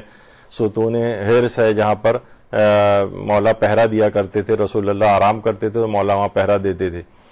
تو بہت سے افراد ایسے تھے جن کو کوئی بہت زیادہ بڑا رسول اللہ سے کام نہیں ہوتا تھا، بلکہ وہ چاہتے تھے کہ بس ہم رسول اللہ سے ملتے ہوئے بس ملاقات سلام کرتے ہوئے گزر جائیں. تو جن کو کوئی ارجنٹ مسئلہ ہوتا تھا یا صرف سلام کرنا ہوتا تھا تو یہ باب السلام سے یہاں سے اندر داخل ہوا جاتا تھا. یہ گیٹ ہے، یہ سیدھے جا رہی ہے قبر رسول جہاں پر ہے. یہیں رسول اللہ کا حجرہ بھی تھا. تو یہاں سے داخل ہوتے ہوئے صحابہ جو ہے داخل ہوتے تھے اس دروازے سے باب السلام سے. اور وہاں پر اس زمانے میں تو ظاہر اتنی پرشکو مسجد نہیں ہوتی تھی اور بہت کچی سی مسجد تھی، لیکن تقریباً یہی راستہ تھا جہاں سے صحابہ اندر داخل ہوتے تھے، اور جس کو کوئی بہت ارجنٹ کام ہوتا تھا یا یہ کہ صرف سلام عرض کرنا ہوتا تو یہاں سے سلام کرتا ہوا وہ شخص نکل جاتا تھا. اور یہ وہی باب السلام ذرا اور پرانی اس کی تصویر ہے. تو بہرحال اس انداز سے اچھا اذن دخول کی جو ہے وہ کچھ اقسام بھی ہیں. ایک تو وہی بڑی والی قسم جو ہے وہ مصباح کفمی میں علامہ کفمی نے لکھی، وہ جو بڑا والا جو اذن دخول ابھی آپ نے دیکھا تھا لکھا ہوا، وہ بڑا اذن دخول مصباح کفمی کے اندر ہے. اسی طریقے سے بحار الانوار میں علامہ مجلسی نے بھی لکھا ہے، اور مفاتیح الجنان میں شیخ عباس قمی نے لکھا ہے. اچھا لیکن بعض اوقات یہ ہوتا ہے کہ اتنا بڑا اذن دخول، اچھا خود ائمہ بقی کے لحاظ سے بھی ایک اذن دخول ہے جو کہ پڑھا جاتا ہے، لیکن آج کل خاص طور پہ حج وغیرہ کے اس میں سیزن میں یہاں پر کھڑے ہونے بھی نہیں دیتے ائمہ کے قبور پہ کہ آپ یہاں دروازے کے پاس کھڑے ہو کر اذن دخول پڑھ لیں جب بقی کے اندر داخل ہو رہے ہوں. اور جہاں لوگوں کا مجمع آپ کو نظر آ رہا ہے ائمہ بقی کی قبور ہیں، وہاں پر بھی اتنی دیر کھڑے نہیں ہونے دیتے ہیں، بلکہ ہاکاتے رہتے ہیں وہاں پر خاص طور پر حج وغیرہ کے سیزن میں. تو یہاں پر بھی صرف اتنا سا صرف ادخلوا یا موالیہ، صرف اتنا بھی اذن دخول پڑھ لیا جائے کہ کیا میں داخل ہو جاؤں یا اللہ کے ولیو، بس اتنا بھی کہہ کے یہ مختصر ترین اذن دخول جو ہے یہ بھی پڑھا جا سکتا ہے. ادخلوا یا موالیہ، اے اللہ کے اے میرے مولاؤ کیا میں داخل ہو جاؤں. تو اللہ کے ان ولیوں کو مخاطب کر کے، کوئی ظاہر ہے کہ ورنہ جو ذرا طویل اذن دخول ہے وہ آپ کو وہاں پڑھنے نہیں دیا جاتا، تو مختصر ترین بھی پڑھا جا سکتا ہے. اور اب تو خیر جو صورتحال وہاں پر ہے کہ اب تو، ورنہ ایک زمانہ تھا کہ یہاں پر یہ سب گنبد اور قبے وغیرہ سب بنے ہوئے تھے، لیکن اب جو ہے اس بات کے بہت زیادہ آثار پیدا ہو رہے ہیں، اور بہت سیریس لحاظ سے یہ بات کہی جا رہی ہے کہ بہت امکان ہے کہ بہت جلد آپ یہاں پر گنبد اور قبے بنے ہوئے دیکھیں گے انشاءاللہ. اللہم صلی علی محمد وعلی محمد.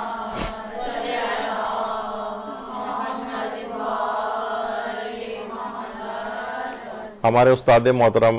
مولانا صادق حسن صاحب قبلہ جو کہ بہت زیادہ گہری نگاہ رکھتے ہیں، تو ان کے پاس بہت فرسٹ ہینڈ قسم کی انفارمیشن ہے کہ پہلے تو یہ تھا کہ شاید یہ خبروں میں مختلف خبریں پہلے آتی تھیں کہ شاید اب بن جائیں.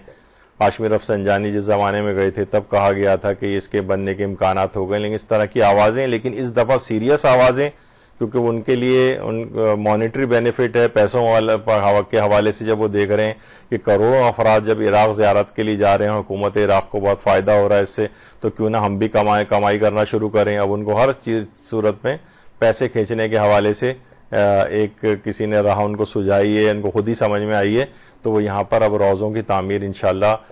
بہت سیریس طور پہ بات کہی جا رہی ہے کہ شروع ہونے والی ہے. اب ان کے چلو پیسوں کے مقاصد بھی ہوں، لیکن ہم لوگوں کی دلی مراد اس لحاظ سے پوری ہو جائے گی کہ یہ قبور آپ بنی ہوئی دیکھیں گے انشاءاللہ بہت جلد. اچھا اب اس کے بعد جس وقت انسان حرم میں داخل ہو تو التشہد عند دخول المشہد، تو پھر اللہ کی وحدانیت کا اقرار وہاں پر کرے، گواہی دے، اشہد ان لا الہ الا اللہ، پھر رسول اللہ کی رسالت کی گواہی دے، پھر ائمہ کی امامت کی گواہی دے. تو اس طرح سے یہ گواہیاں دیتے ہوئے اندر داخل ہو جائے. تو یہ بھی مستحبات میں سے، یہ روایات کے اندر یہ بات بیان ہوئی ہے. ائمہ نے بیان کی ہے کہ ان کی جب جس وقت بھی حرم میں داخل ہو تو ان گواہیوں کو دیتے ہوئے اندر داخل ہو. پھر ہے التکبیر عند مشاہدۃ القبر، یعنی جس وقت قبر کے اوپر اس کی نگاہ پڑے اسی وقت وہ ایک نعرہ تکبیر بلند کرے، اللہ اکبر کہے. یعنی مستحبات کے اندر سے ہے کہ وہ نعرہ، یعنی نعرے سے مراد بہت بڑا ایک نعرہ جو اس طرح لگایا جاتا ہے ہمارے اس میں اس طرح کا نہیں، بلکہ ایک مناسب آواز میں اللہ اکبر کہے. تو التکبیر عند مشاہدۃ القبر. اچھا اذن دخول کے بعد کون سی زیارت پڑھی جائے؟ تو دیکھیے اذن دخول کے بعد کوئی سی بھی زیارت پڑھی جا سکتی ہے کہ جو کہ معصورہ زیارت ہو. کوشش کریں کہ معصورہ زیارت ہو، یعنی جو خود روایات کے اندر جو زیارت بیان ہوئی ہو، اوتھینٹک زیارت ہو وہ پڑھیں، لیکن کوئی سی بھی زیارت پڑھی جا سکتی. تو اذن دخول کے بعد زیارت پڑھی جائے. اچھا ایک تو ابھی آپ نے سنا معصومین کے لیے اذن دخول جو ہے پڑھنا یا آداب وغیرہ میں شامل ہے. جو غیر معصوم اولیاء ہیں ان کی قبور پر اذن دخول کا کیا مسئلہ ہے؟ تو غیر معصوم کی جو زیارت کے لیے اگر جائیں تو وہاں پر اذن دخول نہیں ہے، وہاں کے لیے نہیں پڑھا جاتا، علماء نے نقل نہیں کیا ہے. لیکن خاص طور پر حضرت عباس علمدار کے لیے اللہم صلی علی محمد و آل محمد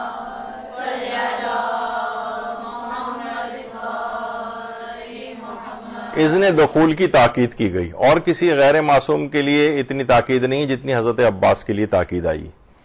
تو حضرت عباس علمدار کے لحاظ سے وہاں پہ اذن دخول پڑھا جائے. اچھا، کیا ہر مرتبہ زیارت کے لیے اذن دخول؟ تو وہ ابھی آپ نے سن لیا کہ ایک بڑا والا اذن دخول تو روزانہ کم سے کم ایک دفعہ پڑھ لیا جائے، اور اس کے بعد متعدد دفعہ بھی اگر جائیں تو کم سے کم مختصر والا ادخلوا یا حجت اللہ ہے، یا بقی سے گزر رہے ہیں تو یا ادخلوا یا موالیہ، یعنی جمع کے لحاظ سے، کیونکہ بہت سارے وہاں پر اندر جو ہے وہ معصومین کے قبور ہیں، تو اگر کسی ایک معصوم کی قبر پہ جا رہے ہیں ادخلوا یا حجت اللہ ہے، یہ پڑھ لیں. اچھا، فرشتے کیا حرم مطہر کے گرد طواف کرتے ہیں؟ کیونکہ یہ بھی روایت میں آتا ہے کہ یہاں پر طواف کرتے رہتے ہیں. تو کیا وہ صحن کے لحاظ سے طواف کرتے ہیں، پورے حرم کا طواف کرتے ہیں، یا قبر کا صرف طواف کرتے ہیں؟ تو اس پہ بھی علماء فرماتے ہیں کہ جو فرشتے ہیں وہاں پر وہ امام حسین کے جسم کا اور ان کی قبر کا ہر وقت طواف کرتے رہتے ہیں. صحن کا یا حرم کے لحاظ سے نہیں، بلکہ ان کے جسم مطہر کا اور ان کی قبر کا مستقل طواف ہوتا رہتا ہے. زیارت کے لیے ترجیحی اوقات کون سے ہیں؟ یعنی ویسے تو دیکھیے زیارت کے لیے کبھی بھی چلے جائیں ہر دفعہ، لیکن کچھ ثوابوں کے لحاظ سے کچھ خاص ترجیحی اوقات ہیں. ایک تو ہے بین الطلوعین. بین الطلوعین کوشش کریں کہ جس وقت جا رہے ہیں تو آپ کے پاس کی لسٹ ہو، تاکہ یعنی زیارت کا ثواب زیادہ سے زیادہ لیں. یعنی جس صبح صادق جب طلوع ہوتی ہے، یعنی فجر کا جو اول وقت ہوتا ہے، اور اس سے لے کر اور سورج نکلنے، یعنی فجر کے جو ٹائم ختم ہونے کا وقت ہوتا ہے، سورج نکلنے کا وقت، اسے بین الطلوعین کہا جاتا ہے. یعنی صبح صادق سے لے کر اور طلوع آفتاب تک کا جو درمیانی ٹائم ہے، اس میں زیارت کا ثواب زیادہ ہے. بین الطلوعین. یہاں تک کہ آیت اللہ حسن زادہ عاملی فرماتے تھے کہ اس قدر یہ جو بین الطلوعین کا جو ٹائم ہے، یہ عام زندگی میں بھی ہے، خالی زیارت کے لحاظ سے نہیں. فرماتے تھے کہ اگر کوئی شخص بیدار ہو تو اتنے اثرات عجیب اور اتنے شگفتہ اثرات ہیں اس کے، کہ اگر کوئی شخص اس موقع پر سو رہا ہو تو اسے ایک ذرہ بھی ان چیزوں کا نصیب نہیں ہوتا. یعنی اتنا اہم ہے، جسے زیادہ تر یہاں پر ہماری آبادی سو کر گزارتی. یعنی جس وقت میں نے یہ پڑھا تھا اور اس کے اوپر تحقیق کی، تو جناب بین الطلوعین کا جو وقت ہے وہی بہترین استغفار کا وقت ہے، بہترین استغفار کا. یعنی اس موقع پر اگر کوئی جاگ رہا ہو تو بعض اوقات بغیر استغفار کے بھی اللہ اس کی توبہ قبول کر لیتا ہے. بہترین دعاؤں کی قبولیت کا وقت ہے، یعنی اس وقت جو دعا مانگی جاتی ہے قبول ہو جاتی. یعنی اس موقع پر رزق کے تقسیم ہونے کا وقت ہے. یعنی پورے دن پھر آپ محنت و مشقت کرتے رہیں، وہ حاصل نہیں ہوگا جتنا صرف اس موقع پر صرف اگر جاگتے رہیں گے تو جو رزق میں برکت آئے گی، وہ کتنی کوشش پورے دن پھر کر لیں آپ، جو اگر اس موقع کو سو کے گزار دیا. تو فرماتے تھے کہ آیت اللہ حسن زادہ عاملی کہ بین الطلوعین کا جو اتنے اثرات اور عجیب اور شگفتہ اثرات، یہ ان کی اپنی تحریر ہے، یہ ہینڈ رائٹنگ بھی انہی کی. تو وہ فرماتے تھے کہ کسی جگہ بہرحال یہ تھا کہ شاید یہ انہوں نے اپنے ہاتھ سے لکھا تھا، پھر بعد میں اسی طرح سے ان کا نام بھی اوپر جو ہے وہ لکھ دیا گیا، کہ بہرحال یہ کہ اتنے شگفتہ اثرات یہ رکھتا ہے کہ اگر کوئی اس موقع پہ سو رہا ہو تو پھر ان اثرات کو نہیں پا سکتا. اس وقت موقع پہ زیارت کرنے کے لیے جائیں گے تو بہت ہی زبردست اثرات ہیں. تو بہرحال اسی طریقے سے بالکل جو ایک بین الطلوعین کا جو وقت ہوتا ہے، اور کہا جاتا ہے کہ یہ وقت وہ ہے کہ جو کہ ساعات بہشت میں سے، یعنی یہ والا موسم جو یا اس موقع پر جو بالکل ایک نہ پورا اندھیرا ہوتا ہے، نہ ایک دم سے سورج کی طرح سے روشنی نکلی ہوئی ہوتی ہے، جو درمیان کا ہوتا ہے، یہ جنت کی ساعتیں. یعنی جنت میں بھی اسی طرح کا موسم ہوا کرے گا، اسی طرح کی کتنی فریش فیلنگ اس موقع پر ہوتی ہے. کبھی آپ انسان اٹھ کے اس موقع پر دیکھے تو یہ بین الطلوعین کا جو وقت ہے.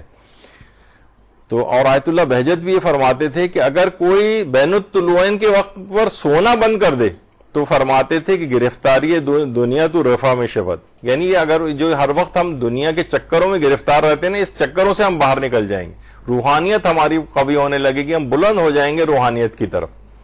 تو فرماتے تھے بس اس موقع پر یہ والا پیریڈ جو ہے نا، یعنی ہم لوگ جس میں اکثریت سو رہی ہوتی ہے اور اس موقع کو گنوا دیتی ہے، توفیقات کے خزانے ہاتھ سے نکل جاتے ہیں، رزق تقسیم ہونے کا وقت نکل جاتا ہے، استغفار کے پورا ہونے کا وقت نکل جاتا ہے، دعاؤں کی قبولیت کا وقت نکل جاتا ہے، کتنے اثرات شگفت اس کے ہاتھ سے نکل جاتے ہیں۔ تو فرماتے ہیں کہ اگر کوئی دنیا سے بھی اپنا یہ جو دنیا کے جھمیلوں کے اندر جو بے تحاشا ہمارا دل مشغول ہوتا ہے، تو یہ گرفتاری دنیا، یہ اس سے فراغت اختیار کر لے گا انسان، اور ایک طمانیت اور ایک وہ اس کے نفس کے اندر پیدا ہو جائے گی، اور اگر یعنی اس موقع پر اس نے سونے کو ترک کر دیا۔ تو بہرحال یہ بیچ میں بات آ گئی تو میں نے اس لحاظ سے ذکر کر دیا۔ تو فجر سے پہلے کا جو وقت ہے، اور خاص طور پر رات کے آخری 1 گھنٹے اگر زیارت کے لیے جائیں، یعنی سمجھے فجر کے وقت سے 1 گھنٹہ پہلے اس موقع پر زیارت کے لیے جائیں تو اس کے لیے ثواب اور اس کا جو ہے وہ بڑھ جاتا ہے۔ اور تینوں جو اذانوں کے اوقات ہیں، خاص طور پر اذان فجر اور زوال آفتاب یعنی اذان ظہر کا جو وقت ہے، اور اذان مغرب کا وقت، ان 3 اوقات کے اندر بھی اگر زیارت کے لیے جایا جائے تو یہ بہت سفارش شدہ ہیں، یہ اوقات جس کے اندر بہت ترجیحی اوقات ہیں، اس موقع پر زیارت کا ثواب بہت زیادہ بڑھ جاتا ہے۔ باقی تو اگر جو ٹائم ملے آپ کو اس وقت چلے جائیں، لوگ اتنا زیادہ اس کا خیال نہیں کرتے، لیکن اگر مینیجیبل ہو تو ان ٹائمنگز اور ان اوقات کے اندر زیارت کی جائے۔ کون سے دنوں میں زیارت کا ثواب زیادہ ملتا ہے؟ تو بعض اوقات انسان پلاننگ بھی اسی طریقے سے کرے کہ کون سے دن زیادہ ایسے ہیں۔ تو ایک تو خاص طور پر عید غدیر کی زیارت کا ثواب بہت زیادہ ہے، اسی طریقے سے عید مبعث جو 27 رجب ہے اس میں زیارت کا ثواب بہت ہی زیادہ ملتا ہے۔ تو یہ خاص طور پر ترجیحی دن ہیں جس کے اندر زیارت کے لیے اپنے آپ کو پلان کرنا چاہیے۔ اسی طریقے سے مثلا 17 ربیع الاول کو جو پیدائش ہے امام جعفر صادق اور رسول اللہ صلی اللہ علیہ وآلہ وسلم کی،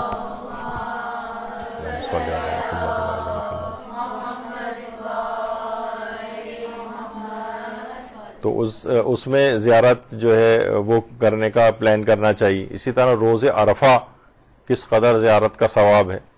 یہ انشاءاللہ اپنے موقع پر اس کو بیان کریں گے کہ بعض اوقات مستحب حج سے بھی زیادہ ثواب ہو جاتا ہے اگر روز عرفہ بعض معصومین کی زیارت کی جائے۔ اسی طریقے سے روز عاشور امام حسین کی زیارت کا ثواب، ابھی لوگ زیارت عاشور سے جو ہے وہ مثلا واپس آئے ہیں۔ اسی طریقے سے 40 کے روز زیارت کا ثواب جو ہے یہ بہت ترجیحی دن ہے وہاں پر جانے کے لحاظ سے زیارت کے۔ اور اسی طریقے سے شب عید الفطر، یہ زیارت امام حسین کا ثواب بہت زیادہ ہے۔ اسی طرح سے عید الفطر کا دن، ایک تو شب عید الفطر ہے اور عید الفطر کا دن، اور اسی طریقے سے عید الاضحیٰ یعنی قربانی والا جو دن ہوتا ہے، تو شب عید الفطر کا جو دن ہے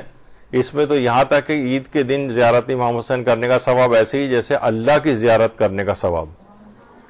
تو بہرحال یہ کہ عید الفطر کے روز زیارت کرنا، اسی طرح سے عید الاضحیٰ کے روز زیارت کرنا، اور شب جمعہ کربلا میں امام حسین کی زیارت کرنا، اس کا ثواب بہت زیادہ ہے۔ اسی طرح سے شب قدر کے اندر زیارت کرنے کا ثواب، یہ بہت زیادہ تاکید اور زیارت ہے۔ تو یہ ترجیحی دن ہے۔ کچھ تو ترجیحی اوقات آپ نے سنے تھے کہ دن اور رات کے جو ایام، دن اور رات کے جو اوقات ہیں ان میں کون کون سے اوقات میں زیادہ ترجیح ہے، اسی طریقے سے دنوں کے اعتبار سے ان کی ترجیح بہت زیادہ ہے جو ابھی آپ نے سنے۔ صفوان کی ایک روایت میں چھٹے امام نے باقاعدہ یہ بات بیان کی کہ جب تم حرم میں داخل ہو تو اپنا دایاں پاؤں سب سے پہلے رکھو، دایاں پاؤں۔ تو دایاں کو انسان کوشش کرے کہ پورے آداب کے ساتھ زیارت کرے اور دایاں پاؤں اپنا جو ہے وہ پہلے رکھے۔ اچھا، کیا زری تک پہنچنا ہے اسے ہاتھ لگانا ہی ضروری ہے؟ بعض اوقات یہ ہوتا ہے کہ انسان ہر لحاظ سے، یعنی اب اس کو ویسے سیٹسفیکشن بھی نہیں ہوتی، یعنی چاہتا ہے کہ میں کسی بھی طریقے سے مثلا زیارت کے لیے پہنچ جاؤں اور امام کے زری کو بوسہ دوں، اور بہت اچھی بات ہے، بہترین فضیلت والی چیز ہے کہ زری تک انسان پہنچے، ہاتھ لگائے۔ لیکن اچھا، یہی سوال آغا سیستانی سے بھی کیا گیا، کیا مقدس ہستیوں کے قبور کا بوسہ لینا اور برکت کے حصول کے لیے اپنے آپ کو زری سے مس کرنا جائز ہے؟ تو جواب ہے جائز ہے، بلکہ موجب اجر و ثواب ہے۔ نہ صرف یہ جائز ہے بلکہ ثواب کا باعث ہے. یہ نہیں کہ ہم کہیں کہ صرف ایک مباح کی حد تک ہے, نہیں, مستحب ہے,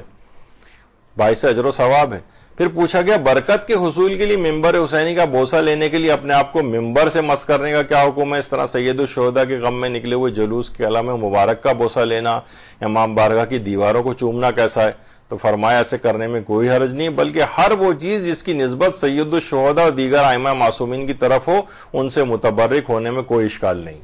یعنی کوئی بھی چیز جو ان سے منسوب ہو جائے ایک دفعہ, تو بہرحال اس میں کوئی حرج نہیں. تو زری کو چومنے کے لیے زائرین کو دھکا دینا یا ہٹانا, یہ سب سے زیادہ خواتین میں تو سنا ہے کہ سب سے زیادہ ہوتا ہے, مردوں میں پھر بھی ذرا سویلائز طریقے سے ہوتا ہے, لیکن خواتین میں بہت دھکم پیل, بہت پریشان کن جو خواتین جاتی ہیں اور بتاتی ہیں, تو وہ خواتین میں صورتحال کافی نازک ہے. تو بہرحال زری کو چومنے کے لیے زائرین کو دھکا دینا یا ہٹانا. اچھا اب دیکھیے بعض اوقات یہ ہوتا ہے کہ اتنا زیادہ ہوتا ہے کہ یعنی باقاعدہ لوگوں کے سروں پہ پاؤں رکھ کے اور گردنوں میں کونیاں گھسا کے اور پیٹ میں کونیاں گھسا کے انسان وہاں پر پہنچ سکتا ہے. یعنی کبھی ایسا ہو تو اتنا زیادہ رش کے اندر دوسروں کو اذیت دیتے ہوئے اس میں امام راضی نہیں ہوں گے. اس سے کہیں بہتر ہے کہ آپ دور کھڑے ہو کے زیارت کر لیں اور پھر کوئی ایسا موقع کا انتظار کریں کہ جب آپ دوسروں کو اذیت دیے بغیر وہاں تک پہنچ سکیں. جیسے میں نے اس سے پہلے ذکر کیا تھا ایک دفعہ کہ خانہ کعبہ کے جو سین میں لائن لگی ہوتی ہے عورتوں کی حجر اسود کو بوسہ دینے کے لیے, یعنی وہ تقریباً ایسی صورتحال ہوتی ہے کہ عورتوں کے لیے حجر اسود کو بوسہ دینا جو مستحب کام تھا یہ حرام کے قریب بن جاتا ہے, کیونکہ کوئی عورت ایسی نہیں ہے کہ جس کا حجاب سلامت رہ سکے, یا کوئی عورت ایسی نہیں جو دوسرے گردن کے اوپر پاؤں رکھ کے جو ہے وہ حجر اسود تک نہ پہنچے. تو دیکھنا چاہیے, جب بھی پیغمبر اسلام کی اپنی سیرت میں تھا کہ حجر اسود کا اپنے عصا کے ذریعے استلام کرتے تھے, یعنی دور سے گزرتے ہوئے صرف اشارے سے ایک لحاظ سے بوسہ دینا.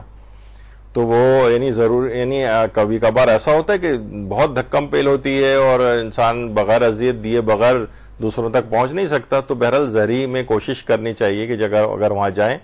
اور کسی کو اذیت دینے کا سبب اگر بن رہے ہوں تو دور سے کھڑے ہو کر ہی آپ سلام کر لیں اور کسی ایسے موقع کا انتظار کریں. لیکن بہت بڑی جو مخصوصیاں ہوتی ہیں,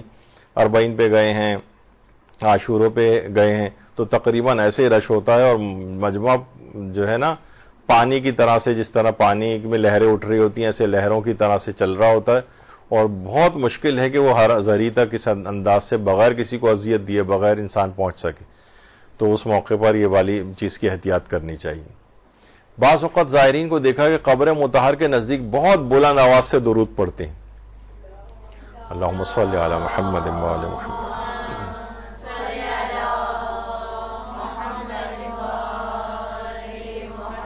تو زائرین کا قبر مطہر کے نزدیک بلند آواز سے درود پڑھنا کیسا ہوگا؟ یہ اس تناظر کے اندر بھی سوال پوچھا گیا ہے کہ لا ترفعوا اصواتکم فوق صوت النبی, خبردار رسول اللہ کے پاس اپنی آواز کو بلند نہ کرنا, فوق صوت النبی رسول اللہ سے بھی زیادہ آپ کی آواز جو ہے وہ بلند ہو جائے. قرآن میں سرزنش کی گئی ہے ایسے افراد کی جو آ کر رسول اللہ کے لیے آوازیں لگاتے تھے, باہر سے یا محمد زور زور سے اس طرح سے کہتے تھے, ایک تو ذرا توہین آمیز اور ایک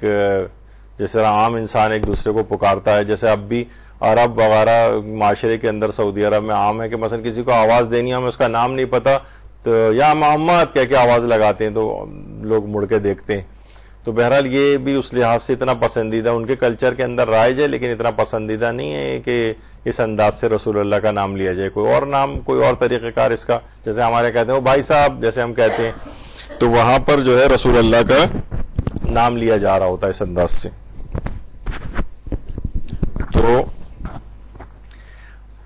تو درود کے لحاظ سے پھر علماء سے پوچھا گیا کہ وہاں پہ بآواز بلند اس طرح سے کہ آواز کو تو بلند نہیں کرنا چاہیے, کیونکہ عام طور پہ ہم دیکھتے ہیں کہ خواتین کے اعتبار سے بڑی عجیب و غریب آوازیں, عرب کلچر میں آپ نے دیکھے خاص قسم کی آواز عورتیں نکالتی ہیں, عجیب سی میں آواز ظاہر ہے کہ اس وقت نکال کے نہیں دکھا سکتا وہ, تو لیکن بڑی عجیب سی ایک آواز ہوتی ہے. اکثر مختار وغیرہ کے اندر بھی آپ نے اس طرح کی آواز سنی ہوگی جو ڈرامہ وغیرہ آتا تھا, تو یہ آوازیں نکالتی ہیں, چیخم پکار کی آوازیں نکال رہی ہوتی ہیں. اکثر مرد حضرات بھی پریشان ہوتے ہیں کہ کیا خواتین میں ہو رہا ہے یہ. تو بہرحال یہ اس طرح سے تو درود تو خیر بلند آواز سے پڑھنے کے لیے الگ سے تاکید بھی آئی ہے روایات کے اندر, تو درود بلند آواز سے پڑھنے میں وہاں پر کوئی حرج نہیں, اس میں کوئی بے احترامی نہیں ہے, درود پڑھا جا سکتا ہے. لیکن یہ کہ اور آوازیں جو نکالنی ہے چیخو پکار کی، یہ نہیں کرنا چاہیے، یہ وہاں کے ادب کے اور احترام کے خلاف ہے۔ اچھا، حرم میں بلند آواز میں زیارات اور دعائیں پڑھنے کا بھی ایک مسئلہ آتا ہے۔ بہت سے لوگ وہاں پر بہت بلند آواز میں زیارتیں پڑھ رہے ہوتے ہیں، بہت بلند آواز میں دعائیں پڑھ رہے ہوتے ہیں، تو کہ وہ آدمی جو بیچارہ وہاں پہ نمازیں وغیرہ پڑھ رہا ہے وہ بڑا ڈسٹرب ہوتا ہے، اس کو سمجھ میں نہیں آ رہا ہوتا، بعض اوقات اپنے الفاظ ہی بھول جاتا ہے ان اتنی بلند آواز سے۔ تو ظاہر ہے اس میں تھوڑی ایک معتدل آواز ہونی چاہیے کہ اطراف میں کھڑے ہوئے نماز پڑھنے والے ڈسٹرب نہ ہوں۔ لیکن درود کے لحاظ سے ایسی الگ سے کوئی تاکید نہیں ہے کہ وہ آہستہ آواز میں پڑھا جائے، بلکہ کیونکہ اس کی تاکید آئی ہے کہ بلند آواز سے پڑھنا چاہیے، بلکہ نفاق کو دور ہونے کے لحاظ سے بھی اس کو فائدہ مند سمجھا گیا ہے بلند آواز سے درود پڑھنا، تو اس لحاظ سے اس میں کوئی حرج نہیں ہے۔ لیکن بلند آواز میں زیارات اور دعائیں پڑھنا کہ دوسرے لوگ زائرین جو کہ نمازیں وغیرہ پڑھ رہے ہیں وہ ڈسٹرب ہونے لگے یا کوئی چیز پڑھ رہے ہیں وہ ڈسٹرب ہو، تو اس میں آواز کو معتدل رکھنا چاہیے۔ زہری کے پاس تصویریں اور سیلفیاں لینا، اچھا اب دیکھیے بعض اوقات یہ فی نفس ہی تو ظاہر ہے اس میں کوئی حرج نہیں، اور لوگ ایک لحاظ سے ایک حد تک جائز بھی ہے، لیکن اب اس قدر زیادہ یہ والا کلچر ہو گیا ہے کہ اس میں نا روحانیت بہت کم ہو گئی ہے۔ مجھے یاد پڑتا ہے کہ ہم قبلہ مولانا صادق حسن صاحب قبلہ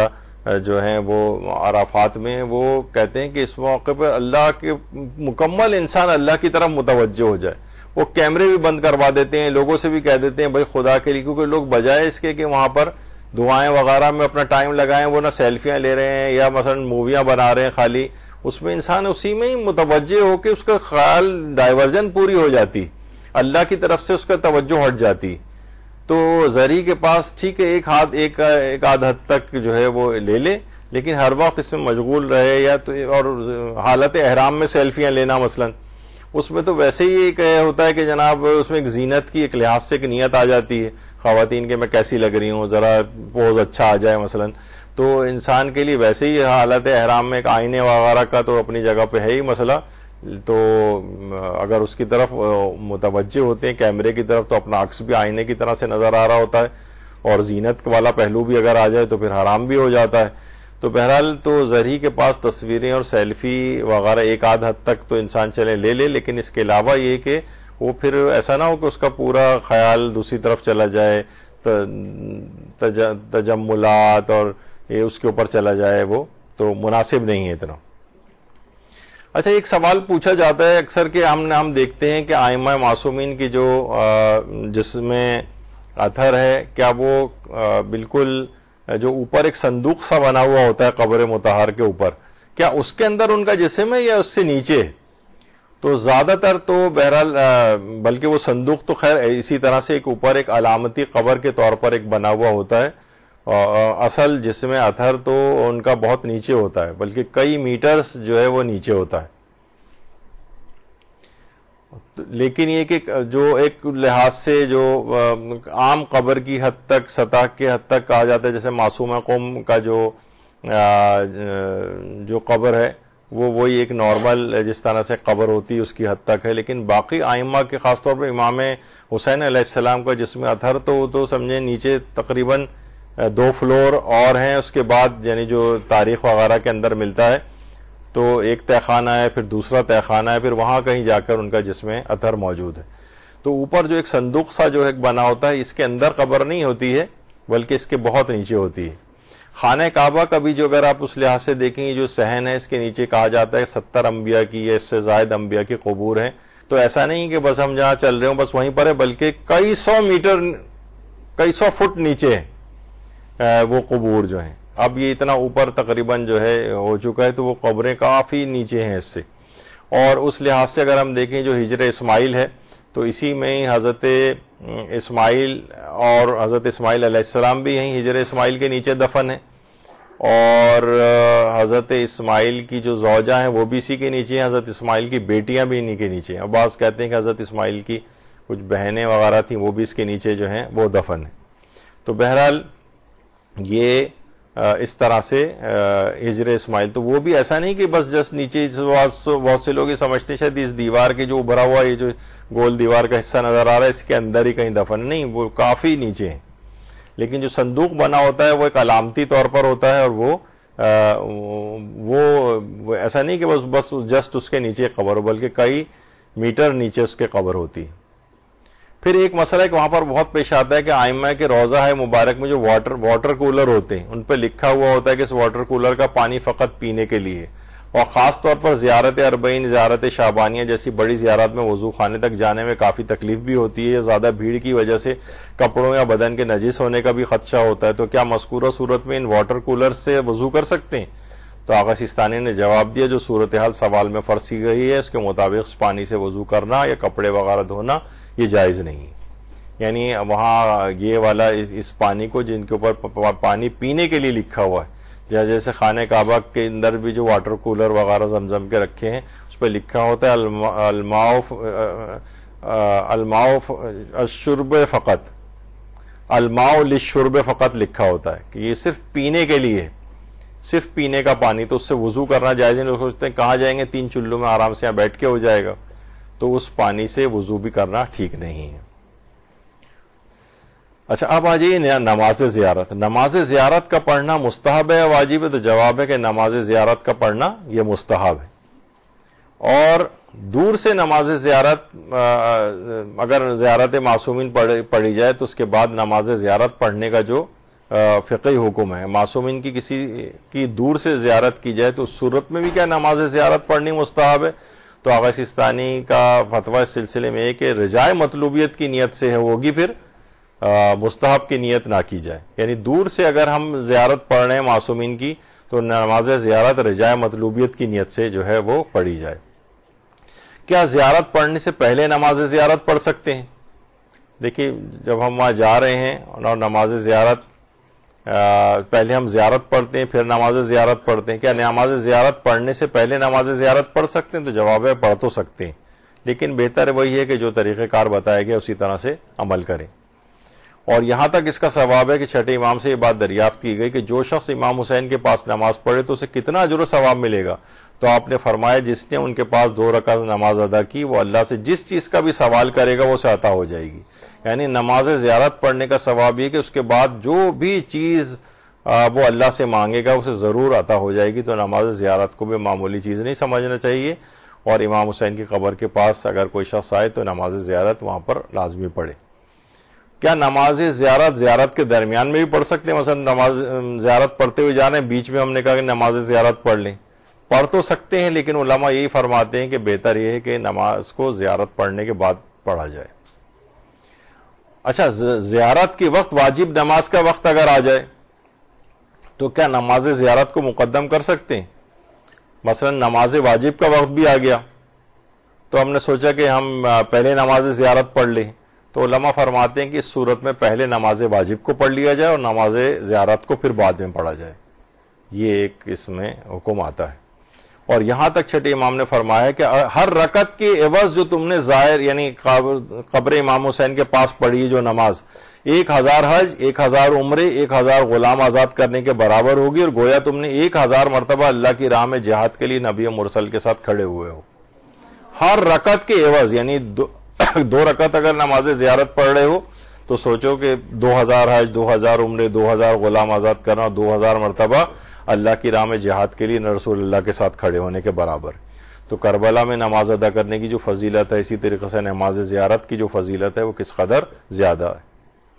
کیا معصومین کے حرموں میں نماز پڑھنا مستحب ہے؟ آغا سیستانی نے فرمایا معصومین کی قبور مقدسہ کے پاس نماز پڑھنا مستحب ہے، بلکہ ایک قول کے مطابق کسی معصوم کے روضے میں نماز پڑھنا مسجد میں نماز پڑھنے سے زیادہ افضل ہے. اور روایت میں ہے کہ حضرت امیر کے حرم میں ایک نماز پڑھنے کا ثواب 2 لاکھ نمازوں کے برابر ہے. البتہ درود بھیجیے اللہم صلی علی محمد و علی.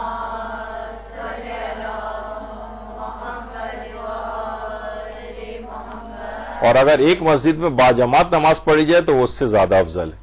یعنی 2 لاکھ نمازیں، حتیٰ کہ خانہ کعبہ کے لیے بھی یہ نہیں ہے، اور یہ اللہ کا فضل ہے، وہ جس کو بھی جس چیز میں بھی ثواب کو زیادہ رکھے وہ ثواب کو زیادہ رکھ سکتا ہے.